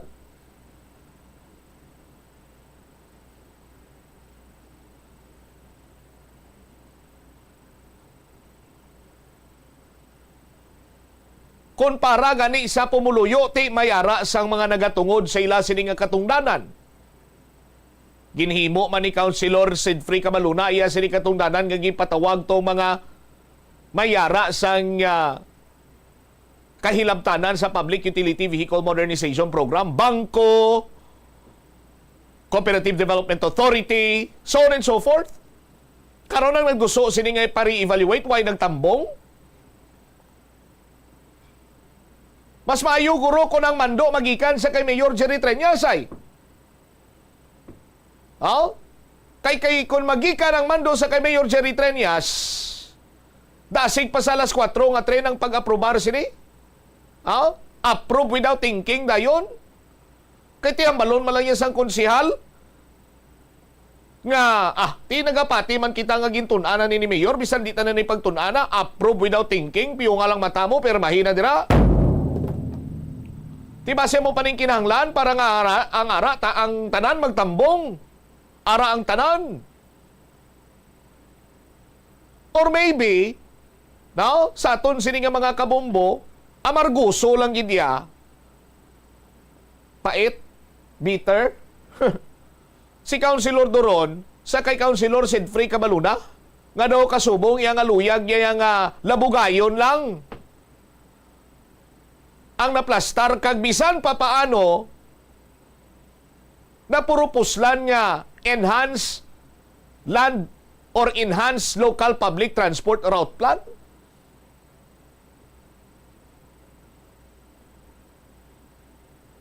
Ugaling kiti mag-amo sina kung malabugayan gid man. At the end of the day, bala nyo kung sino mapinitin siya? Bala nyo kung sino matugahan sang huol? Pumuluyo kag mga computer or commuter gyapon, why na sang liwan? Kay tini mga konsyal nato, why man niya naga-commute? Tagsa-tagsa sini sila, may mga pribado sini nga salakyan, manihis man nila kag labot nila ya sa inyo. Kung mag-double ride ka mo dira, kung layo ang planaugan nyo, no? Kung mahalitan ka mo kulang inyo sini nga salakyan, why ni sila labot sa inyo? Ang ilalang niya madumduman niya kamo, amo na paris ni subong. Lapit na lang eleksyon, kita nyo, damo na nagaulikid sa inyo. Halong sa biyahe, no? Maduso sa amo sini nga resolusyon, maamo sini maamusad to, tikunti ginago. 32 minutos sa nakaligad sa takna sini nga launa diri sa palatuntunan na bombohanay sa udto. Pagbalik naton banwa, tag-iya sang duta tubla nga siraduhan sa may sitio unas sa barangay Santa Cruz, San Miguel, Iloilo. Ginplastar diri ang iya nga rason kung nga gipakudalan niya ang dalan. Lakip na sila diri line up sang mga politiko sa First District para sa 2025 election sa matamat nga ginahitso na. Balikan tayo ni matapos ang bilang importante nga mga pahanumdumon. The Farmers Bazaar, your traditional public market with the touch of Plazuela Dos, ang isa ka lugar nga gintukod sa tion kag sa kasagsagan sa COVID-19 pandemic nga may tinutuyo nga maghatag sa imo sang safe marketing experience. Subong nga ang COVID-19 hindi na gid man dako nga pamahog kag nagapakadto na kita sa next normal. Rest assured nga ang Farmers Bazaar will further evolve agud nga magpadayon sa paghatag sa inyo sing satisfying marketing experience. The Farmers Bazaar sa lower level tara na pahamtang ang fish, poultry kag meat section para naman sa inyo mga kinahanglanon nga prutas, utan kag iban pa, magbisita sa upper level pinaagi sa paggamit sa hagdanan o kon sa pagkadto direkta sa parking lot. The Farmers Bazaar, your traditional public market with the touch of Plazuela Dos. Plazuela de Iloilo Billboard of Activities for June 9 to 15, 2024. Ang Elements Band is due to amaze you sa ilang great selection of songs sa Thank God It's Payday. Blasting off alas 6 imadyas ng gabi sa Hunyo 14, Biyernes. Songs that are largely from the past millennium ang saliwat magadominan sa Plaza Mayor sa Plazuela de Iloilo together with a retro band sa Hunyo 15, Sabado, umpisa alas 6 ng gabi sa Concert at the Plaza. Sa tion sa musical show na pulo ka mga matahom nga Plazuela de Iloilo Special Edition Max kag madamo pa nga iban ang igaparapol sa mga suki sa Plazuela de Iloilo. Sa Hunyo 16, Domingo, imbitadong tanan nga mangin kabahin sang Eucharistic celebration nga pagahiwaton sa Latolda sa among adlaw alas 11 sang aga. Sa tion sang misa, pangayoon naton sa Ginoo nga iyapahumuko ng tagipusoon sa mga lideres sang conflicting countries para madasig nga pagpanumbalik ang global peace. It's the most important event of June kag i-celebrar ini kaupo ng inyo bilog nga pamilya sa Plazuela de Iloilo together with the Frets Band from Bacolod sa Concert at the Plaza Father's Day Edition magasugod alas 6 sa gabi sa June 16 Sunday. Plazuela de Iloilo, we remain to be one with you in the common hope for a better community and a progressive country in 2024. Ang pinakauna nga nahuman nga sementado nga karsada sa Pilipinas amo ang ginbansagan Montinola Highway nga nagalaba halin sa Forbes Bridge padulong sa Haro Plaza. Nahuman ini sadtong 1910 sa idalom sang administrasyon ni anay Iloilo Governor Ruperto Montinola. Ang semento nga gingamit sa pagpahuman sang karsada ang imported pa halin sa Japan. Ang taytay nga human lang anay sadto sa kahoy kag kawayan ang ginilisan man sang konkreto nga istruktura kag ginpangalanan nga Forbes Bridge bilang pagpasidungog sa American Governor General nga si W. Cameron Forbes. Naga-subscribe ala ikaw sa mga serbisyo nga wala mo man ginagamit. Halimbawa, ang balayran mo na wala para nga makalantaw ikaw sang movies. Pero sa tuod lang, wala naman ikaw tiyempo nga maglantaw sini. Hapos lang libatan ang bulanan nga mga subscription sa streaming services kag mobile apps kag wala ka lang nakadipara ma-charge na ini sa imo nga bank account bisan nga wala mo man regular nga ginagamit. I-review gid ang imo nga ginagastuhan sa mga charges kaangay sini kag ikonsiderar man ang pagkanselar sa mga hindi kinahanglanon nga mga subscription agod nga mas magamit mo ang imo kwarta sa mas kinahanglanon nga mga butang. Ini nga pahanumdom ang ginadulong sa imo sang the number 1 and most trusted radio network in the country, Bombo Radio Philippines. Basta Radio Bombo! Likawan ang mga disgrasya nga dulot sang kuryente. Tabunan o konselyuhan ang mga wala nagamit nga electrical outlets. Ihaboyo kung ipa-repair ang mga electrical items nga may samad nga cords. Hukson sa saksakan ng mga electrical appliances antes ini i-repair. Hindi paghuslo na mga plug halin sa outlet nga ginabutong ang cord kay basi mabugto ini. Hindi pagpunon sa nakasaksak ng mga appliances o kon gadgets sa mga salaksakan. Hindi magtandog sa electrical appliances kung basa ang imo mga kamot. Likawan ang pagsaka o kon pagtandog sa puno o kon sangasang kahoy nga may nagalaylay nga kuryente. Hindi malikawan nga ginapangita gid sang isa ka tawo ang foot massage. Magluwas nga manami ini sa pamatyagan. Mayara man ini sa maayo nga benepisyo sa lawas. Sunod kay Dr. Tyler Wheeler, Primary Care Sports Medicine Physician, ang malipot nga foot massage ang makapahagan-hagan sang stress. Ang moderate pressure massage ang safe para sa mga kalabanan nga tawo ilabi na ang may mga kondisyon kaangay sang arthritis kag long-term pain. Mahimo man nga mag-seek sang professional massage therapist para sa imo nga relaxing foot massage. Kung ikaw isa ka chess lover, yaring pila ka brain benefit sa paghampang sini. Kag kung wala ka nagahampang sini, umpisahin na. Sunod sa pagtuon ng paghampang sang chess makabulig likaw sa Alzheimer's disease. Bangod ang utok nagatrabaho kaangay sang muscle, nagakinahanglan ini sang exercise agud mangin healthy kag malikawan ang injury. Magluwas diri ang paghampang sang chess ang nagapa-improve man sang concentration, memory, creativity kag problem solving skills kag napamatud-an man nga nagapaalam. Si Captain Jose Cabalfin Calugas ang pinakauna nga Filipino nga nahatagan sang pinakamataas nga pagkilala sang United States Army nga amo ang Congressional Medal of Honor.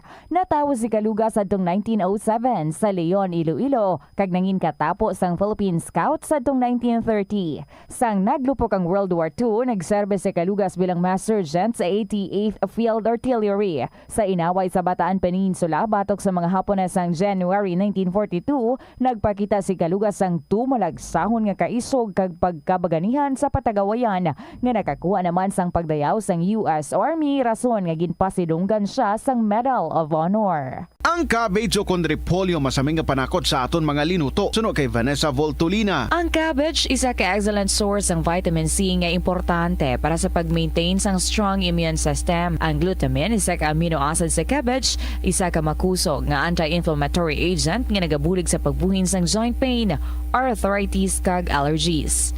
Ang cabbage naga-contain sang vitamin K kag antioxidant nga anthocyanin nga naga-boost sang mental function kag concentration. Hindi pagbakanabua ang piso-piso mo nga natipon. Bisan madugay magdamo, iniamo ang mahimo nga emergency fund sa tion nga tuman mo na kakinahanglanon ang kwarta. Abi mo, amo man ini ang makabulig sa imo nga hindi na pag-ibutang ang imo kaugalingon sa risgo, kaangay sang pagpangutang nga may dako nga interest o kun pagpamroblema bangod hindi on time ang bayad sa imo nga bills.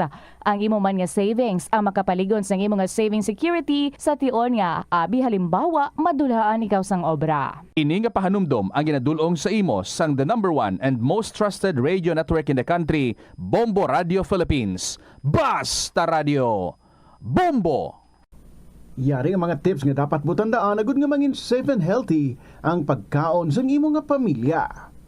Dapat nga tabunan mo gid pirmi ang mga pagkaon nga yara sa lamesa o kung ara sa imo kusina agud malikawan nga kadtuan ini sa mga insekto nga mahimo magresulta sa microbiological contamination. Gilayon nga ihabuoy ang mga napanos na nga mga pagkaon o kung ang ginasuspetsahan mo nga malapit na lang mapanos nga pagkaon. Ang pag-reheat o kung pag-recook sa sining mga pagkaon ang hindi makabulig. Gina-advise man ang paggamit gid ng serving spoons agud nga malikawan ang cross-contamination sa mga tawo nga nag-share sa mga pagkaon. Pagi sa paggamit ng serving spoon, ang sino man nga miyembro sang pamilya nga nagkakuha sang porson sang pagkaon ang makalikaw nga makakontaminate sang pagkaon, ilabi na kung mayara sang miyembro nga nagamasakit. Ini nga pahanumdom ang ginadulong sa imo sang the number 1 and most trusted radio network in the country, Bombo Radio Philippines. Basta Radio! Bombo! Ang kasubo kag depresyon ang hindi pareho nga balatyagon. Ang depresyon ang hindi gulpiyada lang nga nagakatabo sa isa ka tawo. Masami man nga ginakabig sa mga tawo nga depressed ini bangod sa kasubo nga nagakabatyagan. Ang kasubo, temporaryo lang nga nagakabatyagan sang tawo kag masami nagadugay sang pilalang kaadlaw. Samtang, makabig naman nga nag-experience ikaw sang depresyon kung masobre na sa 3 ka bulan nga nagabatyag ikaw sang kasubo. Importante nga mahibaluan ang mga naga-trigger sa nga mga balatyagon, agud nga mahibaluan kung paano ini nga bulngon. Yari ang mga importante kag praktikal nga mga pamaagi agud makakinot sang tubig. Sa kusina, magamit sang yahong o kon labador sa paghugas sang mga ulutanon o kon prutas. Magdesignar sang baso o kon water bottle agud gamiton sa bilog nga adlaw agud indi magsigi panghugas sini kada matapos ang pag-inom. Kung aksidente nga may nahulog nga ice o kon yelo, indi ini pag-ihaboy. Sa baylo, ibutang ini sa mga masitera sang tanom. Kung may bilin man nga yelo o kung tubig sa baso nga ginimnan, tipunon ana ini sa balde agud ibunyag sa mga tanom antes hugasan. Si Anay Supreme Court Associate Justice Florence Dolendo Regalado sang Concepcion, Iloilo ang naghimo sang maragtas sa kasaysayan sang board exams sa Pilipinas. Siya ang nakakuha sang pinakamataas nga marka nga 96.7% sa Philippine Bar Examinations nga wala pa nalapawan tubtob subong. Nahimo niya inisad tong 1954 bar examinations. Natapos niya ang Associate Degree in Arts sang 1949 sa Far Eastern University kag abugas siya sa San Beda College of Law bilang cum laude sang 1954. Nagtuon man siya sang Master of Law sa University of Michigan nga natapos niya sang 1963 bilang isa ka Dewitt Scholar. Magluwas nga nangintanyag nga propesor sa sulod sang 30 anyos, nakilala man si Regalado nga eksperto sa patag sang criminal law. Yari ang mga simple nga paagi agud makakinot sang tubig. Kaayuha ang mga taga sa tubo o kon hose. Hindi tanan nga taga sa mahapos kagilayon nga makita tungod ang mga tubo o kon hose ang nakalubong sa duta o kon semento nga bahin sang balay. Kung magsigi ang mga tagas nga ini, mahimo nga magalabot sa 10,000 ka litro sang tubig ang mausik sa isa ka tuig. Maggamit sang leak detection tool o kon magkonsulta sa mga eksperto kung may pagpangduwa-duwa nga may tagas sa mga tubo sang tubig agod ini gilayon nga makaayo. Nagaproblema kagid bala kung paano makasupod sang kwarta bangod sa wala tuong nga galastuhan. Better management ang kinahanglan dira. Isa ka tip abang spending awareness. Magamit sang money management app o kung pwede man nga malista mo agud nga ma-track o kung masundan mo ang imo gasto sa nagkalain-lain nga kategorya. Diri mo mahibaluan kung pila ang imo gasto sa hindi manggid kinahanglanon kaangay sang pagkaon sagwa, entertainment kag bisan ang adlaw-adlaw mo nga pagpangape-kape sagwa nga tuman ka gasto. Kung maedukar mo na ang imo kaugalingon sa sini nga mga andan mo, sigurado nga makahimo ikaw sang plano kung paano ikaw maka-improve. Ini nga pahanumdom ang ginadulong sa imo sang the number 1 and most trusted radio network in the country, Bombo Radio Philippines. Basta Radio! Bombo! Sa patatas, masami ginahaboy na lang nato ng panit. Suno kay Dr. Cynthia Sass, isa ka nutritionist, ang panit sang patatas sa makabulig sa increased potassium intake. Ang potato skins nagaprovide man sang source sang iron nga isa ka essential mineral nga ang primary function nagalakip sang pagsuporta sang red blood cell function. Ini nga cells nagakontain sang dako nga amount sang hemoglobin, ang protein nga nagabind sa oxygen halin sa ginahaklo ang hangin kag ginadala ang oxygen sa bilog nga lawas. Ang pinakaunang department store sa Pilipinas, ginbuksan sa Iloilo sa 1877. Ini amo ang Huskin and Company nga nahamtang sa corner Calle Real nga karon JM Basa kag Calle Santo Niño nga karon Guangcos. O si Rosel Songano, Miss Philippines Water 2021. Dako gid ang akon pagpasalamat sa University of San Agustin. Kay madamo nga oportunidad ang nagbukas nga mangin madinalagon ako sa akon obra. Dali na sa palaabuton nga July 13, 14, and 15 as the university celebrates its 120th years of excellence with the theme A Gift. Viva San Agustin!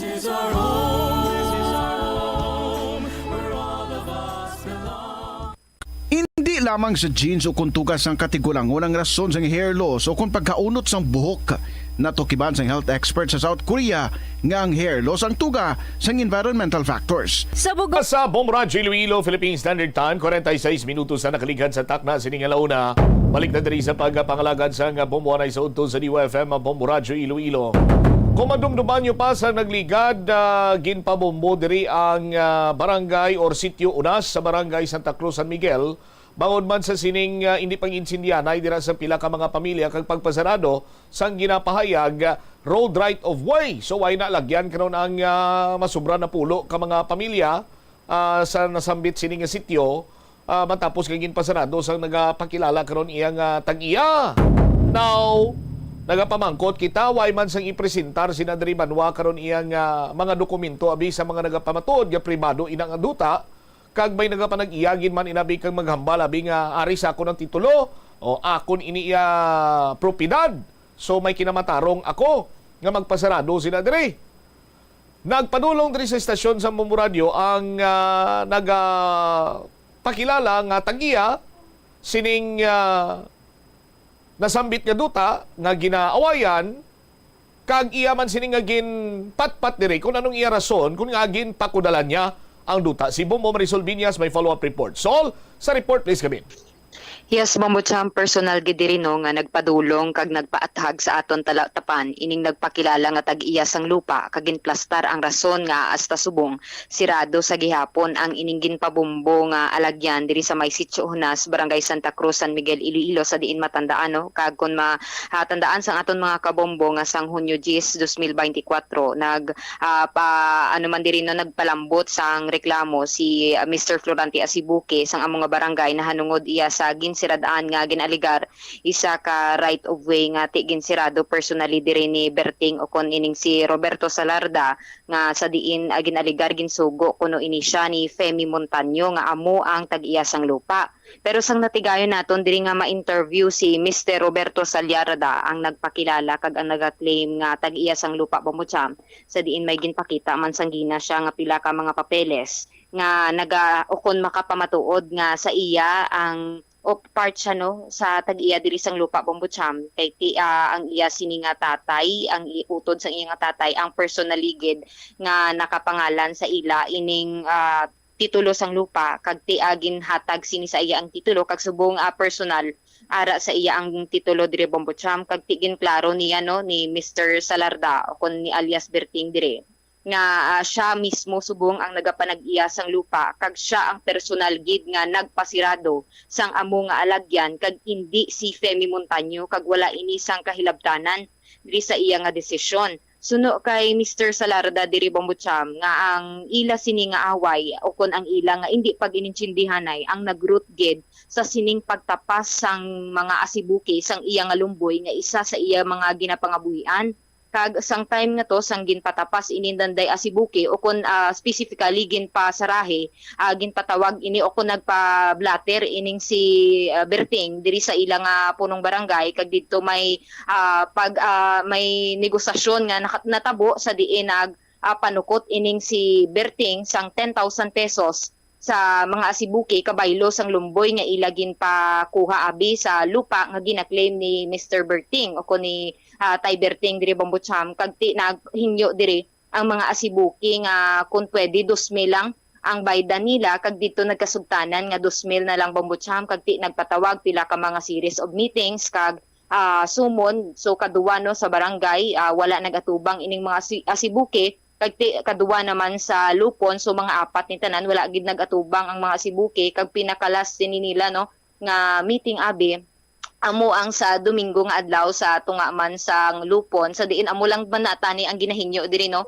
ni Tayberting ining 2,000 pesos nga bayaran sang asibuki kay ginpangako naman nyaman diri Bambutsam nga kun magbayad ining mga asibuki kakason nyaman ining ginbutang niya nga sirado niya sa gina-claim o kun ginaaligar right of way sang sining mga asibuki kag pila pagid ka mga ginaaligar pulo gid no ka mga pamilya nga na-stuck sa area pero sang presentar man diri ni Tayberting nga may mga pila pa man ka maagyan abi ining mga asibuki kag pila ka mga naga-claim nga pamilya nga na-stuck didto pero amo lang ining sa area nila nga ginsiradaan nga amo ang pinaka-accessible bala nga way pakadto abi sa main gid nila nga alagyan diri Bambutsam. Sa dugang bala nga pahayag aton ipabati ang aton nangin interview kay Mr. Roberto Salarda kon si Tayberting.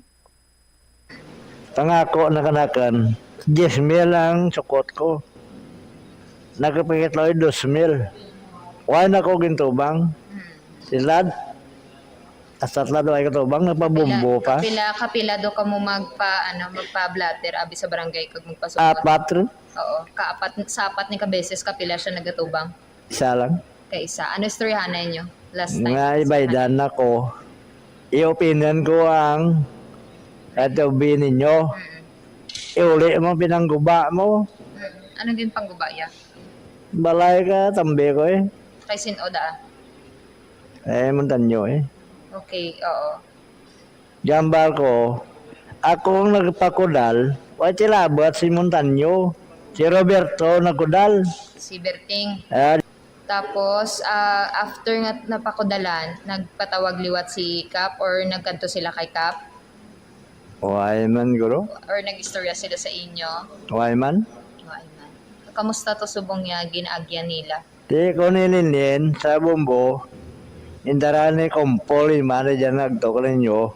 So goon ni kagawad linin kilyo. Abrito. Hindi mo dinay ka sa bumbo ngaran mo. Ko abrito kasuwante ka. Kung natango ay takantanga. Why ko dyan? Paano ka nagbaribad? Puro kabutigan na sugid ndakrak ninyo dyan sa bumbo. Pero subong ano istoryahan ninyo sa right of way nga ginpasiradaan to, sir? Hindi na ko pagbaydan, tiradoon ko eh. Wala sila may maagyan? Ay. Kung para sa abi magpatawag liwat si Cap ka ano sa inyo nga duwa meeting. Naman na settle naman diya. Ibaydan mo lang ang gintapas mo kaoy. Oo, amo da ang abrihan. Abrihan ko open ka. 2,000. Alin ko na open sa nakra, ma'am. Why ko nasita sa nakra? Sa sulod sa tubang balay sa nagaparking.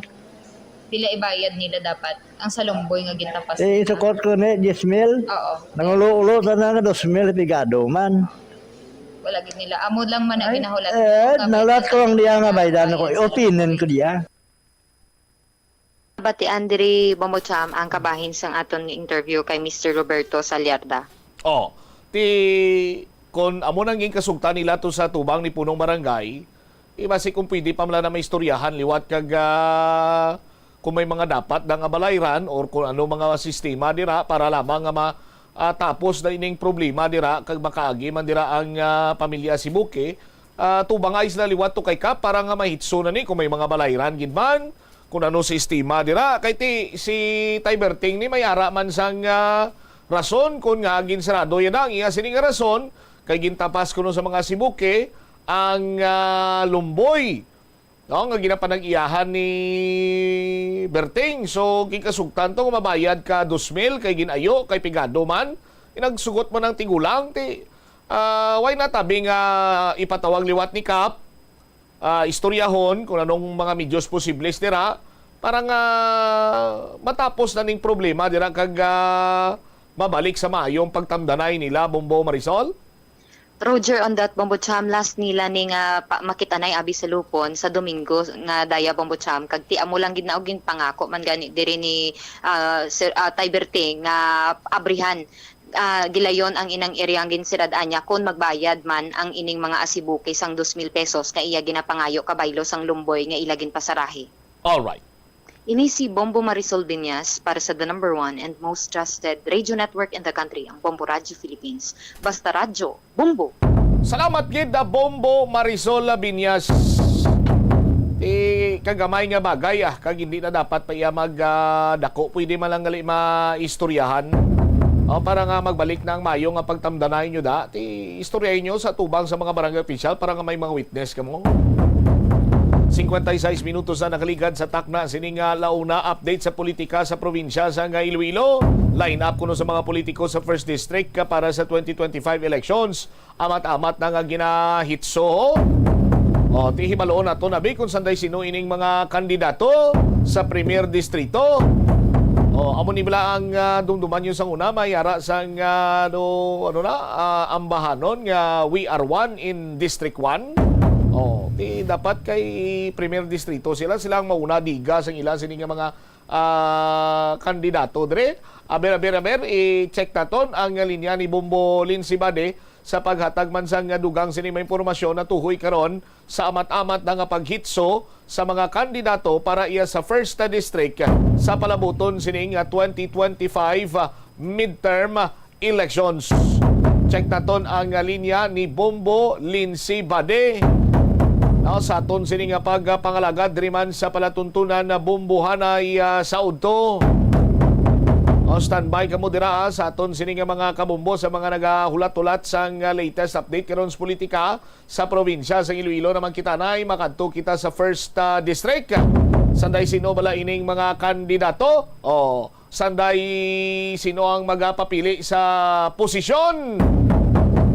Check naton ang linya ni Bombo Lindsay Bade direktamente karon sa Premier Distrito. Lin, sa report, please come in. Amat-amat na bombotsam nga ginahitso ni Iloilo 1st District Representative Congresswoman Janet Garin ang iyaya nga line-up for 2025 elections. Ginpamangkot naton kung anong iyang padalaganan. So possible kay tiluyag niya mangin re-electionist. So possible nga sa 2025 elections pagka congresswoman sa gyapon ang iyaya nga padalaganan unless may ara sang mga leaders kag mayors man nga kalyado niya nga magsaling at base magpadalagan sa for lain na marami nga posisyon. So amo ina iyang sundon ni Congresswoman Janet Garina.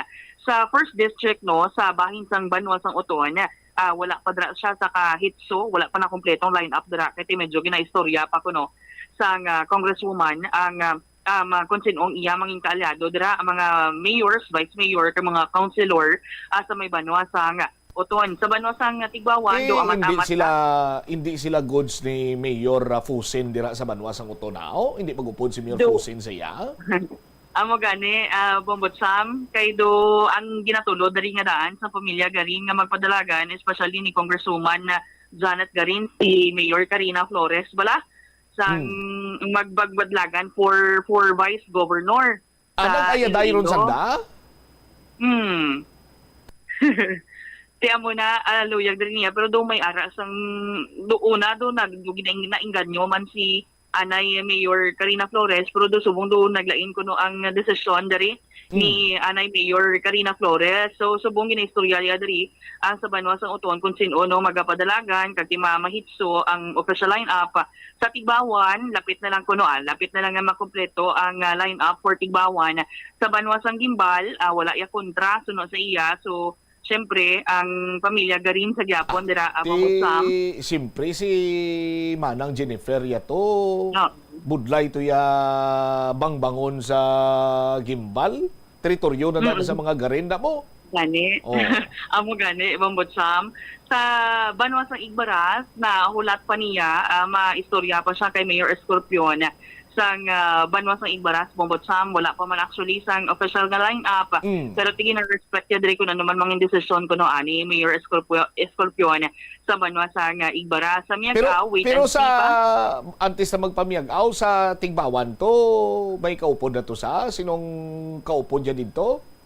Ate mo man sa Gyapon, Bombotsam, ang ilang man sa Gyapon, yung incumbent mayor sa Banwa sang Tigbawan na Iloilo, si Mayor Teruel, Bombotsam. Mayor Teruel.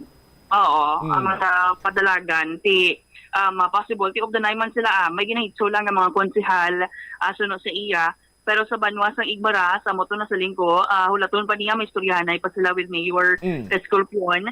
Ang sa banwas ng Miagaw, wait and see pa, Bombotsam kung sinong no, mga wait and see pa. Kaya ti siyempre kung magpa-re-elect si Doc Nanay, dapat mapa-re-elect man si Engineer Tatay. No, ati mapari-elect gid siguro Bombotsam. Kasi hindi na namin yung wait and see ang councilor. Councilor. Oo, mga konsehal. Kag pati vice mayor sa bahin sa banwa sa kaya ang vice mayor dira do matunog among madalagan mayor si Vice Mayor Mac Napulan. Oo, basi mabungguanay sila ni Mayor Richard Garina.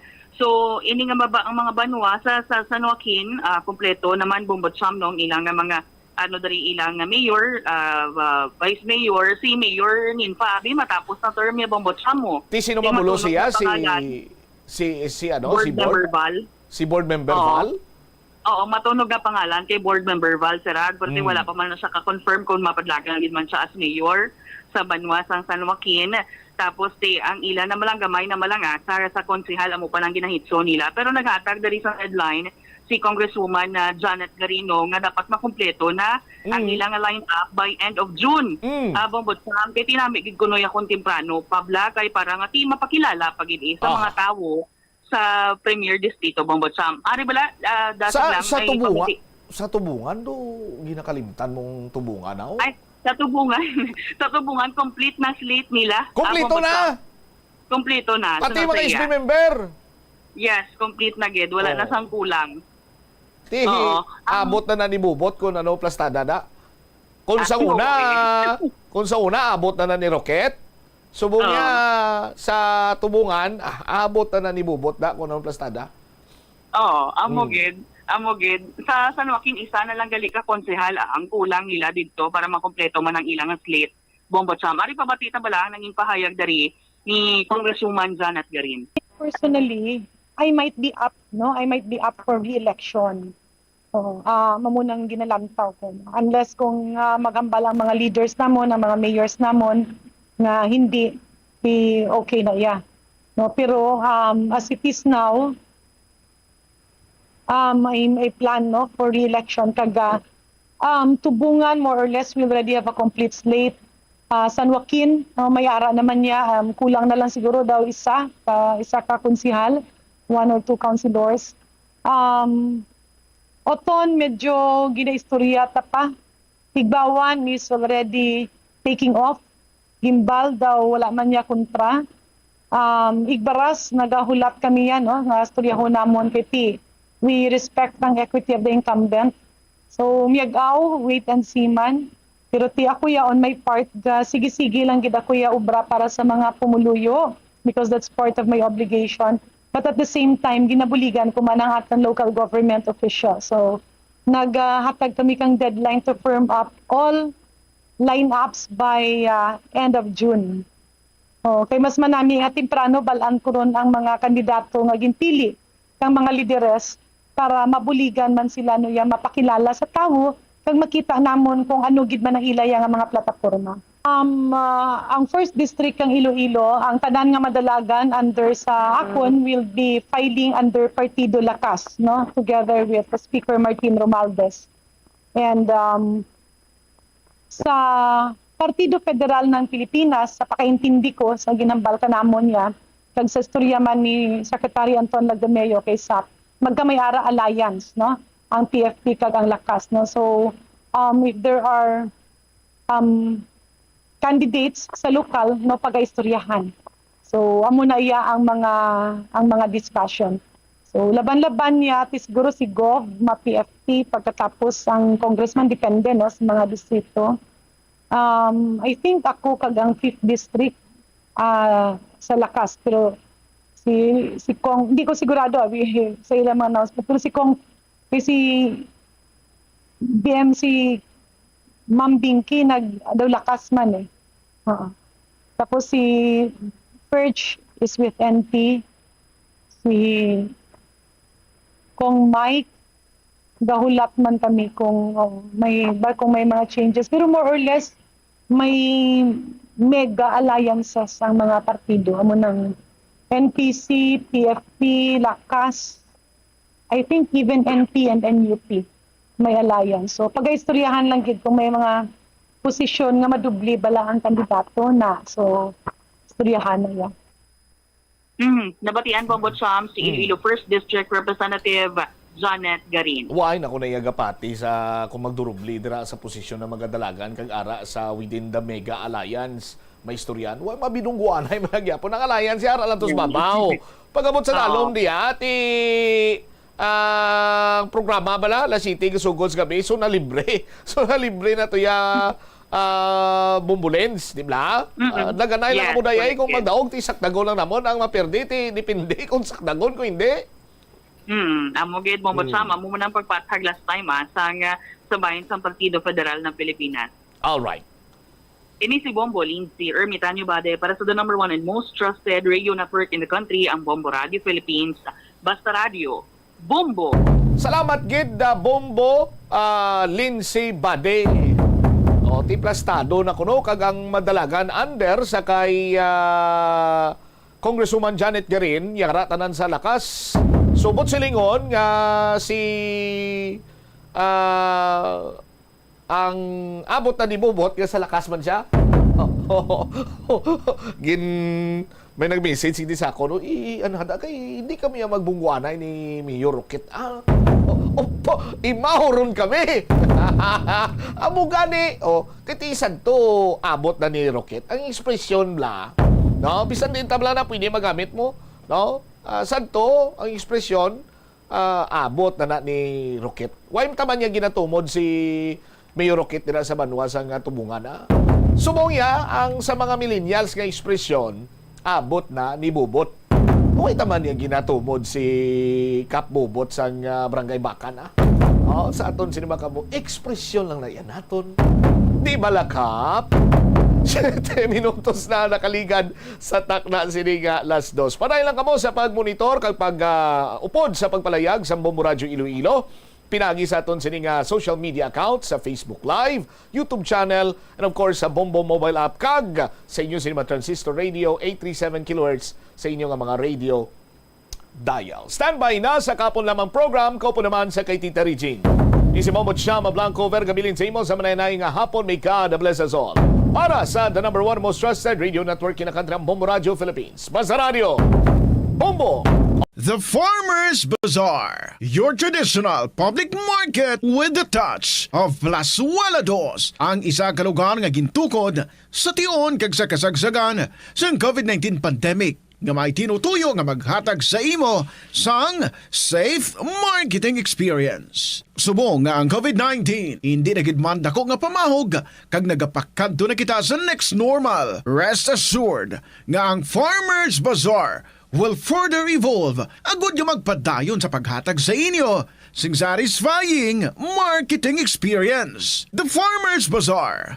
Sa lower level, tara na pahamtang ang fish, poultry kag meat section para naman sa inyo mga kinahanglanon nga prutas, utan kag iban pa, magbisita sa upper level, pinaagi sa paggamit sa hagdanan o kon sa pagkadto direkta sa parking lot. The Farmers Bazaar, your traditional public market with the touch of Plazuela Dos. Plazuela de Iloilo Billboard of Activities for June 9 to 15, 2024. Ang Elements Band is due to amaze you sa ilang great selection of songs sa Thank God It's Payday. Blasting off alas 6 imadyas ng gabi sa Hunyo 14, Biyernes. Songs that are largely from the past millennium ang saliwat magadominan sa Plaza Mayor sa Plazuela de Iloilo together with a retro band sa Hunyo 15, Sabado, umpisa alas 6 ng gabi sa Concert at the Plaza. Sa tion sa musical show na pulo ka mga matahom nga Plazuela de Iloilo Special Edition Max kag madamo pa nga iban ang igaparapol sa mga suki sa Plazuela de Iloilo. Sa Hunyo 16, Domingo, imbitadong tanan nga mangin kabahin sang Eucharistic celebration nga pagahiwaton sa Latolda sa among adlaw alas 11 sang aga sa tion sang misa. Pangayoon naton sa Ginoo nga iya pahumuko ng tagipusoon sa mga lideres sang conflicting countries para madasig nga pagpanumbalik ang global peace. It's the most important event of June kag i-celebrar ini kaupo ng inyo bilog nga pamilya sa Plaza Walad Iloilo together with the Frets Band from Bacolod. Sa concert at the Plaza, Father's Day Edison, magasugod alas 6 sa gabi sa June 16 Sunday.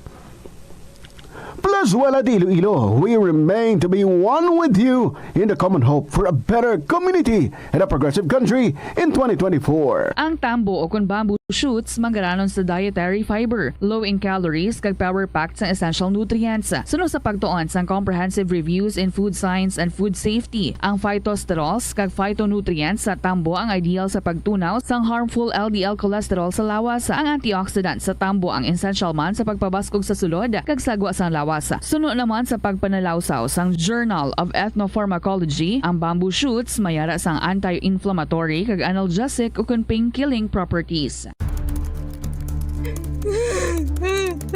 Hindi ako ne. Kada 39 segundo, may isa ka tawo nga nagakabiktima bangod sa paggamit sang computer. 8 ka milyon sa kada tuig ang ginaatake sang hacker. Likawan ang mangin isa sa biktima, mangin mahinalungon sa mga ginapanghatag nga impormasyon, protektahan ang kaugalingon, paggamit sang internet pasang karon. Ini nga pahanumdom ang ginadulong sa imo sang the #1 and most trusted radio network in the country, Bombo Radio Philippines. Basta Radio! Bombo! Paano bala magpain sang basura sa panimalay? Magpreparar sang separado. O si Rosel Songano, Miss Philippines Water 2021. Dako gid ang akon pagpasalamat sa University of San Agustin. Kay madamo nga oportunidad ang nagbukas nga mangin madinalagon ako sa akon obra. Dali na sa palaabuton nga July 13, 14, and 15. As the university celebrates its 120th years of excellence with the theme, A Gift. Viva San Agustin!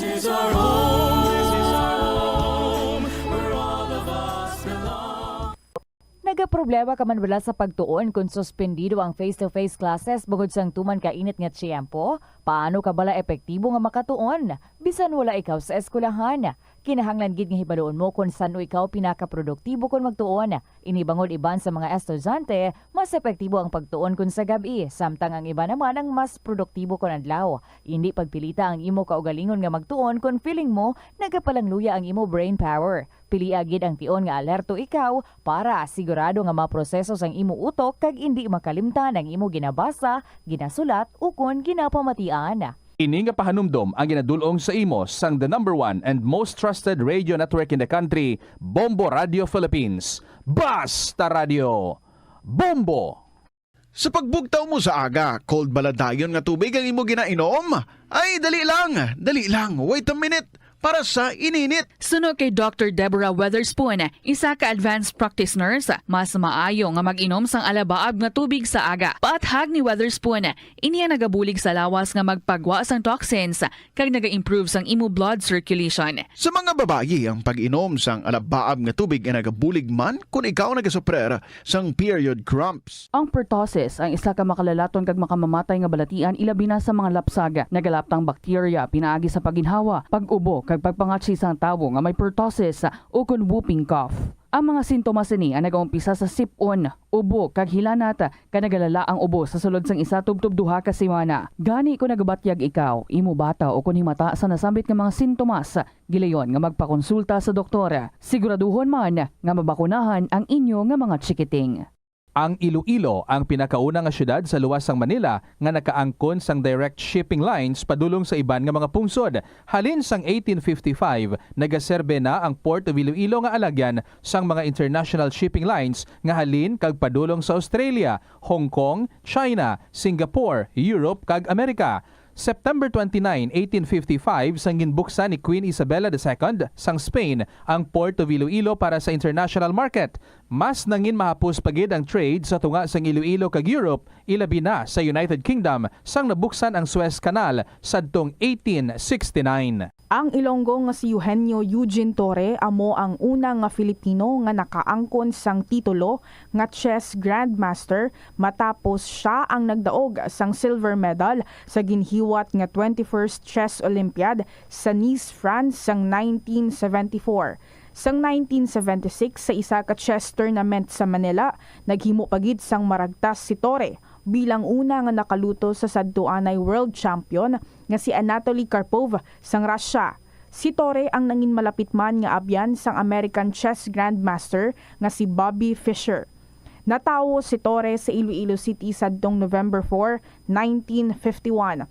Halos hindi na maisip ang mga medalya nga nahakot ni Torre para sa Pilipinas halin sa magkatuhay nga mga chess tournaments nga iya nadagaan sa magkatuhay nga bahin sang kalibutan. Sang 2021 nalakip si Torre sa World Chess Hall of Fame. Wala sang adlaw nga ginapili ang mga aksidente. Gani ari ang mga tips nga dapat tandaan sa tion nga nagamaneho. Una, regular nga i-check ang kondisyon sang salakyan, lakip diri ang tire pressure, bastante nga oil kag brake fluid, kag ang side mirror ang dapat nga yara sa insakto nga anggulo. Siguraduhon nga hugot pa ang mga breakers kag matinlo ang air filter. Ikaduha, mag-seatbelt apisar malapit lang ang kaduan. Ikatatlo, mag-signal sa tion nga nagaliko. I-on ang signal light kung ikaw ang yara sa ginabanta 300 katapaka halin sa imo likuan. Ini nga pahanumdom ang ginadulong sa imo sang the #1 and most trusted radio network in the country, Bombo Radio Philippines. Basta Radio Bombo! Hindi man malain ang mag-loan, ilabi na kun major ang imo balaklon. Kaangay abis ang balay o kon salakyan nga kinahanglanon mo gid. Apang panugyan bala sa mga eksperto, kun dako gid ang imo baklon, ang cash gihapon ang best, safest kag cheapest nga option. Kun cash ang imo gamiton, malikawan mo ang interest kag sampaw-sampaw nga utang nga masami naga-require pa sang binulan o kon tinuig antes mo mabayaran. Apang paminsara nga kung ikaw may sinuptan sa bangko, mahimo pa ini makatipon sang interest nga mahimo mo bukadon sa tion sang purchase. Ini nga pahanumdom ang ginadulong sa imo sang the #1 and most trusted radio network in the country, Bombo Radio Philippines. Basta Radio Bombo!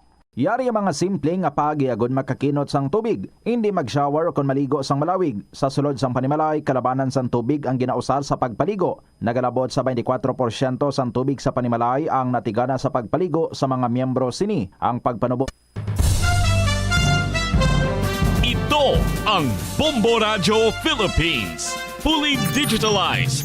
Numero 1 sa balita, komentaryo, drama at serbisyo publiko. Bombo Radio Philippines. Bombo Radio Philippines. Ang inyong #1 at most trusted radio network in the country. Basta Radio Bombo! Good afternoon sa inyo tanan mga kabombo. Beautiful Friday, maulanin, 14th of June, 2024. This is Tita Regine. Hello! Kumusta na ka mo dira? Ano plano ta? Early na kita plan para sa aton nga weekend activities. Whatever it is, sana mag-enjoy good ka mo. Okay? And be happy and stay safe lang gid. Welcome sa kahapon lamang program. I hope sa inyo pag-enjoy dira, no? I-include nyo man ang inyo nga pwede gid nga ma-share nga may istorya diri sa KLP. So take the time out para nga magsulat and then ipadala lang i-email sa bombo_iloilo@bomboradio.info or ipadala ang inyo ginsulat nga mga istorya. Sa kahapon lamang program, DYFM, Bombo Radio, Iloilo, Sky City Tower, Mapa Street, Iloilo City. Kung magwagid man ka mo, no, the best is payong. Although kung may mga jacket kamuda, especially kung may hood, nami man kung kaisa mo nga mga kahapon na, no, doon mo na ang bundak sa mabaskog nga ulan. Sige lang, We've been praying for rain, so ginahatag sa aton. Let us be thankful, grateful. Welcome sa kahapon lamang program. Ari ng aton nga song para sa inyo from Nino de la Pazmas. Babalik-balikan. Kaupo ninyo si Tita Regine. Mayong hapon.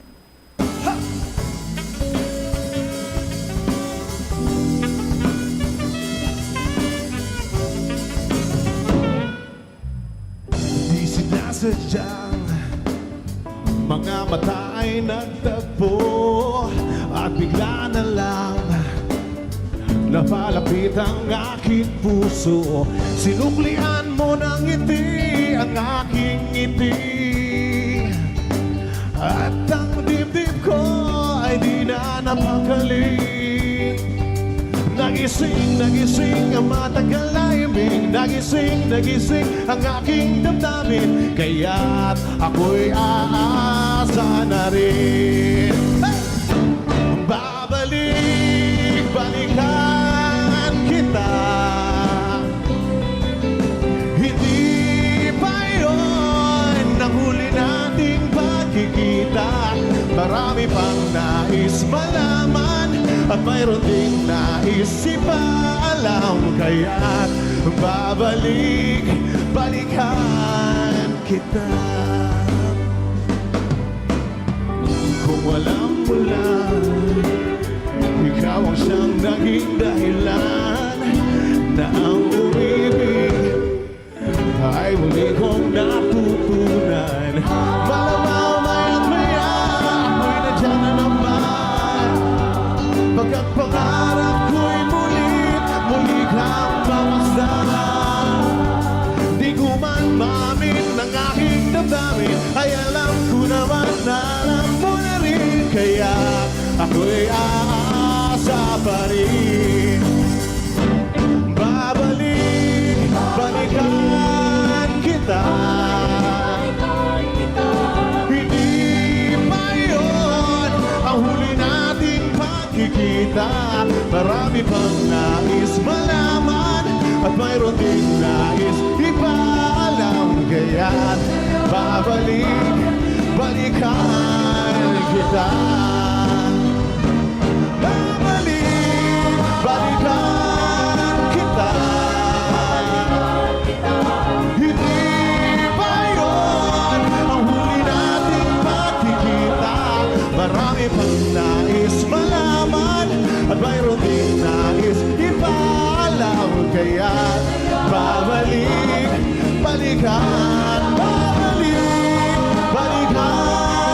kita.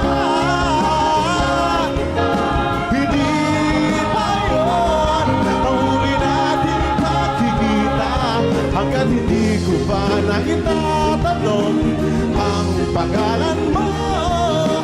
Babalikan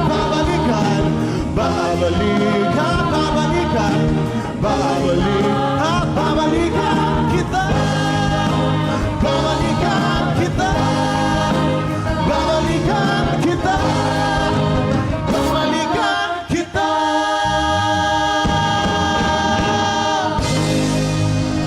Yes, babalikan kita. If you've been to a place, no, that is so very nice, kung nag-enjoy ka gid, kung nanamian ka gid, well, you can just sing that song, Balikan. Nino de la Paz Mas, oras naton, it is now 2:23 sa hapon, sa maulanon nga Biyernes. Again, this is Tita Regine, and I am ready to read to you ang atong first story for today from Inday, Sang Leon. Actually, this to ka dugay niya na niya. Mo April niya panigili nga ginsend ang ining story. Galing kay, pipicturean niya lang. So, nayawan po ko kapangita sang pasunod sa picture. But anyway, Inday San Leon, I hope nagapamati ka gidira. Mambasa ako sa iyong mga istorya nga gin-share diri sa KLP. And it starts by saying, Dear Tita Regine.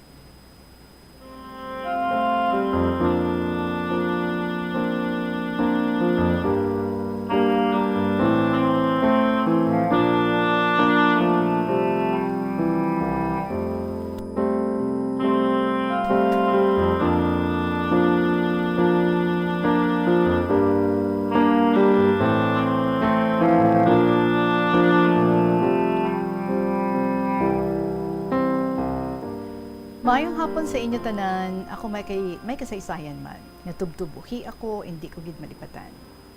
Ihinago lang ako sa ngalan nga Inday, Sang Leon. May bana kag 4 ang kabataan, 3 ang babayi kag 1 ang lalaki. 50 anyos na ako subong. 3 ka tuig ang nakaligad, napatay ang bana ko sa cardiac arrest sa edad na 52 anyos. Sa pagsugod ko, 1995, Nagpauli kami sang bana ko sa ilang lugar. Nag-obra ako tita sa isa ka bakery, lapit lang sa amon. Permi lang ako ginapabati-batian, sang tiya sang bana ko sa pihak balay. Ginaiskandalo, kag ginapalayas patita. Halin sang gamay pa ang mga bata, hasta nga nagdako sila. Nagahipos lang ako permi, kag ginahibi ko lang, Tita Richie. Sang ulihi, nagbato ako sa ila. Ginsilingan pa ako nila nga wala huya. Nagpatong ka lang dyan sa balay, do maisaw ka na. Do sis hinopa nga magwa sulod sa kwarto. Kinagsabat ako, sino nagtudlo sa akon nga mabato sa inyo? Kamo. Abi nyo, sang una pa nga nagahibi lang ako, subong hindi na. Pati ang pagsagob sang tubig, kag ang pagbakal sa tiyangge, ginaentrahan pa nila tita. Ginapabantayan pa, pati ang hulag namon. Kung magkadtong akong pamilya, kag diri magtulog, ginapabati-batian pa ako. Ginahimo lang kuno namon nga boarding house ang balay. Nasaksihan sa pamilya ko kung ano ang ginahimo nila sa akon. Kag nasubaybayan sa mga bata ko kung ano ang batasan nila. Gani, hindi ko mabasol ang mga bata kung nga malayo ang buot nila sa ila. Permi lang ako nagapangumuyo sa aton Ginoo. Nasa lingkod dugangi pa Diyos ko. Dugangi pa gid ang ako niyang pagpaumon.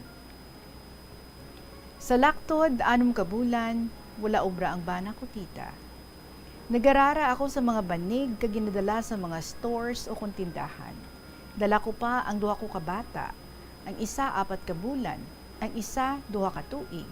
Bala mo tita, nagahimo ako sang banig. Ginasugpon kag ginatahi ko tita. Ginasugpon ko, pulaw bugtaw ang pagrara ko sang banig. Kingki pa ang ginagamit ko nga suga, kay wala pa kami kuryente. Paghuman ko sang banig, ginabaligya ko dayon sa kantidad nga 200 pesos. Ginabakal ko dayon sang bugas. Isa ka bes, wala na kami sang bugas, ginkuha ko ang binlod nga ginabubod ko sa mga pato. Ginpilian ko sang bato, kag gintig-ang ko tita. Sa naluto na, ginpakaon ko dayon sa mga bata. 5 ka tuig na ang edad sang kamagulangan ko nga bata, ginpamangkot na ako tita. Nay, nga ang gamay ang aton kanunhaw. Sabat ko kaunalan ninyo kag butangi asin, kay bisan dapli, tita wala. Samtang nga nagarara ako sang banig, nagatulo ang luha ko, nagapangamuyo, Ginoo, buligi man kami, nga malampuwasan namon initanan. Ang asawa sang pakaisa sang bana ko, naluoy sa akon, kay permi lang nagapalamarok ang mata ko sang hibi. Gani, ginhambala nila ako, nga kuhaon na lang nila ang agot ko. Nagpasugot na lang kami sang bana ko, para makaobra ako liwat.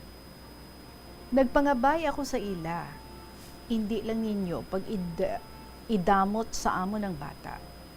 Samtang nagadako ini, ipakilala ninyo nga kami ang iya ginikanan, kag ipalapit nyo ang iya nga buot sa amon, kag sa mga utod na.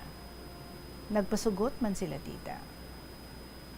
Nag-obra ako liwat, kay bangod nagatiti pa sa akon, hindi magtiti sa gatas, ginadalaya lang ang bata sa akon.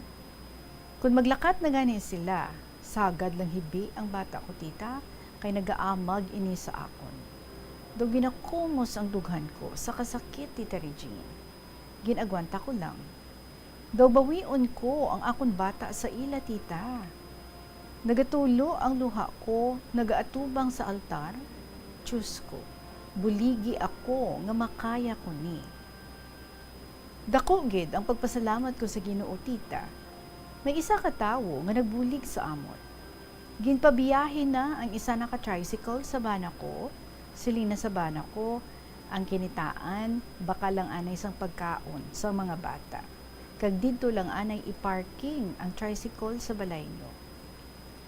Sang gin-parking sang bana ko ang tricycle, ang tiyo na sa piyak balay, ginkuhaan na sang latayan ang kanal, hindi nakatabok ang tricycle. Naghipos lang ang bana ko. Naghulam na lang sang latayan sa gasolinahan. Nagutang na lang ako sang semento kag kabilya sa hardware. Pagkasunod adlaw duman tita, ginabalabagan niya sang kahoy ang alagyan.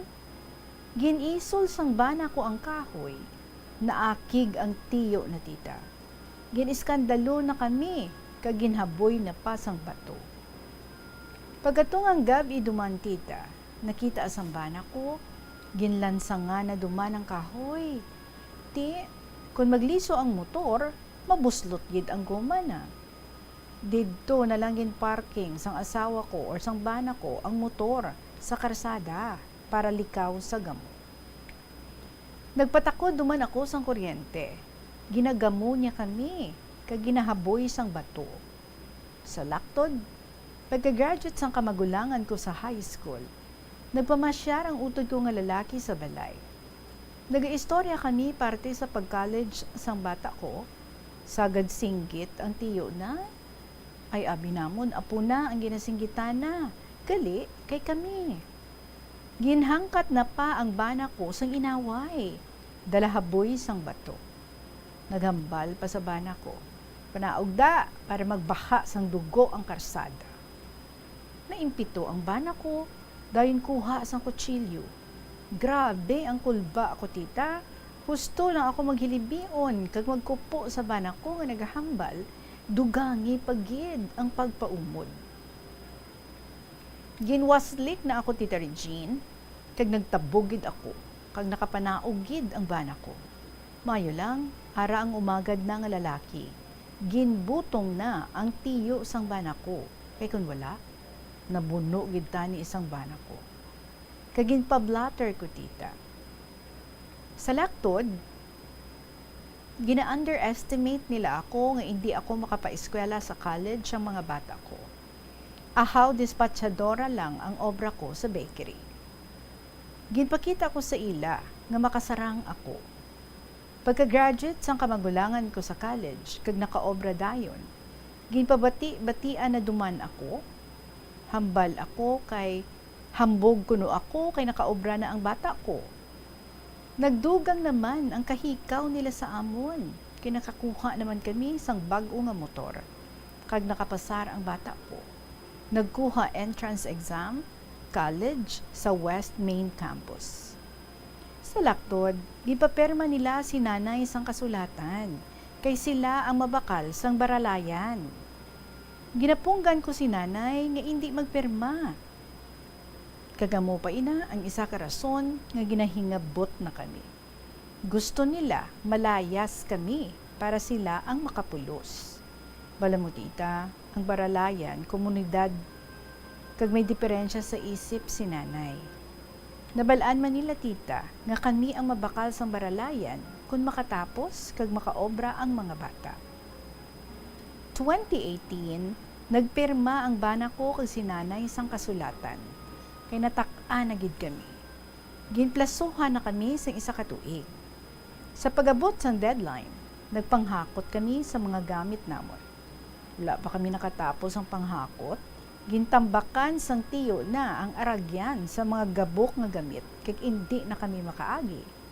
Hambal ko, grabe ang pag-antos kag pagpaumod ko sa sulod sang 23 ka tuig. Ginpaamanan pa ninyo ako? Sige, Choy, Chay. Madamo gid nga salamat sa tanan nga kasakit kag kalain sang buot nga ginhatag ninyo sa akon. Pagkaaga, kay hindi magupod si nanay sa amon, gindalaan namon sang pamahaw upod ko pa ang bata ko. Naka-uniform pa ini kay may obra patita. Sang hinali lang, ginsinggitan na kami. Nga hindi na kamo pwede ka parapit dya. Dalahampak sang binangon sa bata ko. Grabe gid ang away namon tita. Kag maayo lang, may tagub ining binangon. Kung wala, nautod tani ang alima sang bata ko. Ginpablatter namon na to tita. Sa laktod, 2019, 6 kabulan pa lang ang estar namon sa ginhalina namon. Gina-pressure kami sang tag-iya sang lupa. Nga mahalin, kay ibaligya nila ang lupa. Kay may mabakal na kuno, cash, 400,000 pesos. Antes kami nagpatindog sa balay namon, tita. May kasugtanan kami nga maarkila hasta makatapos ang mga bata sa pagtuon nila. Pagkatapos, nag-advance payment ako 2 ka tuig. Kay tag 1,500 ang tuig. Kag nagbayad ako 3,000 pesos. Kag ginsilingan ko ang tag-iya. Tani nagsiling kamo nga ibaligya niyo ang lupa sang wala pa kami nakapatindog sang balay namon. Abi mo, tita, mga isa man katuig ang amat-amat namon sa balay, pila man ka lending ang ginsudlan ko, tita. Siling ko sa ila, wala pa ako nakaimpas sa ginutangan ko nga gingasto ko sa balay, pahalinon nyo lang kami, pareho sang manok nga tabugo na lang. Nagpangabay, nagpakitluoy ako, tita, nga hindi lang anay subong, kaysa diin kami maestar. Pero hindi gid sila magpasugot. Ginsilingan pa nila kami. Bahala ka mo, kung di ka mo maestar, wala na kami labot sa inyo. Kung gusto nyo, kamo bakal cash. Kagplasuhan ko kamo, 2 lang kaadlaw. Daw tinakluban ako sang langit, tita. Gusto na lang ako maghilibion sa atubang nila. Dala siling, sobra-sobra man ang ginhimo ninyo sa amon. Wala kamo sang kaluoy. Ganit, tita, nagdangop kami sa barangay. Kag ginpadalaan sila sang summon. Ginsettle kami, kag may kasugtanan, nga kami na lang ang mabakal, kag may down payment, 50,000 pesos, kag 8,000 pesos ang bulan. 4 ka bulan ang plaso nila sa amon. Wala pa nakaabot ang deadline, nag-lockdown, tita. Nagalibogid ang ulo namon kung sa diin kami makuha sang kwarta. Kay wala man nakabiyahe ang tricycle. Kag limitado man ang obra sang bata ko. Ang sweldo ko, kulang pa sa pagkaon namon. Pag-abot sang deadline, gina-pressure gid nila ako na magbayad. Nakabayad bala sila, ha? Nakapangita sila? This is something that we have to find out sa pagpanumbalik naton sa sininga sulat ni Inday Sang Leon. Oras naton, 2:37 sa hapon. Magabalikan kay LP pagkatapos ang pila ka mga importante nga mga pahibalo. Nakahibalo ka bala nga ang color ang makaapekto sang imo nga modo? Santo sa pagtuon sang American Home Shield, mayara sang correlation ang color kag mood. Kaangay sang pula nga nagapataas ang blood pressure kag heart rate. Apang mas maayo ang duag nga pula kunyara ini sa kusina, bangod mas nagapagana ini sa pagkaon. Ang shades nga blue kag green ang ginaabiso sa mga psychologist nga nagakadapat yara sa sulod sang imo kwarto, bangod ini nagapakalma sa paminsaron sang tawo. Yari nga mga epektibo nga pamaagi agud mapabilin nga safe ang pagkaon sa imo pamilya. Ipabili ng katilo. Maghugas sa mga kamot bago mag-uyat sa pagkaon. Kag masami nga himuon ini sa tiyon nga naghahanda ikaw sa pagkaon. Maghugas man sa mga kamot pagkatapos nga nagamit ikaw sa kasilyas. Hugasan kag tinluan sa maayo ang lamesa kag tanan nga mga kagamitan sa paghanda sa pagkaon. Siguraduhon man nga safe ang kusina kag pagkaon gikan sa mga insekto, mga peste kag iban pa nga mga sapat. Ini nga pahanumdom ang ginadulong sa imo sang the #1 and most trusted radio network in the country, Bombo Radio Philippines. Basta Radio Bombo! Ang tumandok sang Haro, Iloilo City nga si Melquiades Gamboa Ihereyos ang pinakauna nga Filipino nga nagtapos sang Doctor of Laws degree sa prestihiyoso nga Oxford University. Nagserbe man si Gamboa bilang Philippine Ambassador to India sa 1956 tubtob sang 1958. Subong man sa United Nations kag sa Court of St. James. Nagsulat si Gamboa sang pila ka mga libro kaangay sang An Introduction to Philippine Law kag a Dictionary of International Law and Diplomacy. Ang pagpanguyab ang hindi man dapat kahangawan suno sa mga eksperto bangod isa ini ka natural nga proseso bilang response sa kakapoy apang ang ginpaandam sa mga eksperto amo ang sobra-sobra nga pagpanguyab sa diin masobra ka isa ang pagpanguyab sa sulod sang 1 ka minuto bilang panugyan sa mga eksperto. Mas maayo gid nga magkonsulta gilayon sa doktor kung may nanutisyaran nga increase sa pagpanguyab, ilabi na gid kung wala man lang sang matumod nga rason. Ang simple nga paghusay sang buhok ang may pila ka maayo nga benepisyo sa lawas. Sunod kay Arthi Ragurama, founder sang Dega Organics nga nagaproduce ng handmade mask ug body products sa New Delhi, India. Ang mga tawo nga may dry hair, ang masami hindi mahilig nga maghusay sang buhok bangod sa kahangawa sang hair fall. Apang ang masami nga paghusay sang buhok makabulig sa blood circulation sa aton nga scalp. Naga-nourish man ini sang hair roots, naga-promote sang growth, kay nagabulig man agod nga malikawan ang hair loss. Sa aroma kag soothing feeling sa pag-inom sang tea, ang rason sang kadamaan nga paborito nga imnon ang tea. Sunod kay Ansley Hill, registered dietitian sa Western Oregon sa Estados Unidos, ang mas sobra 3-4 katasa nga pag-inom sang tea sa isa ka adlaw ang makadala sang hindi maayong nga epekto sa lawas. Kinahanglan nga moderate intake lang sa tanan nga ilimnon agod ma-achieve ang healthy living. Mas nanamian bala ikaw magtuon sa balay ipaanggid sa eskwelahan nga madamo ang tawo? Isa ka panugyan para epektibo ang pagtuon sa balay, amo ang pagpangita sa designated area agud nga matiniran kung ikaw nagasulat, nagabasa o kung nag-review. Pwede man nga lamesa sa kusina o kung sa desk sa guwa sang inyo nga balay, pero hindi gid maghigda sa imo nga katre samtang nagatuon. Ini bagod nagakatemtar gid ikaw nga magpiyong-piyong, tubtub nga dalayon na ikaw nga matulugan. Siguraduha man nga malimpyo kag organisado ang lugar nga imo ginatun-an. Ini nga pahanumdom ang ginadulong sa imo sang the #1 and most trusted radio network in the country, Bombo Radio Philippines. Basta Radio Bombo! Yari nga mga epektibo nga pamaagi agud mapabilin nga safe ang pagkaon sa imo pamilya.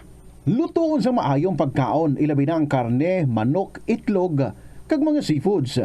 Sa pagluto sa mga pagkaon nga may sabaw o konsarsa, pabukalan, kag paturon nga nagalabot ini sa 70 degrees Celsius ang temperatura. Bag-o kaunon, initon sang husto ang mga nabilin nga mga pagkaon o konsudan. Taguon ang pagkaon sa husto nga temperatura.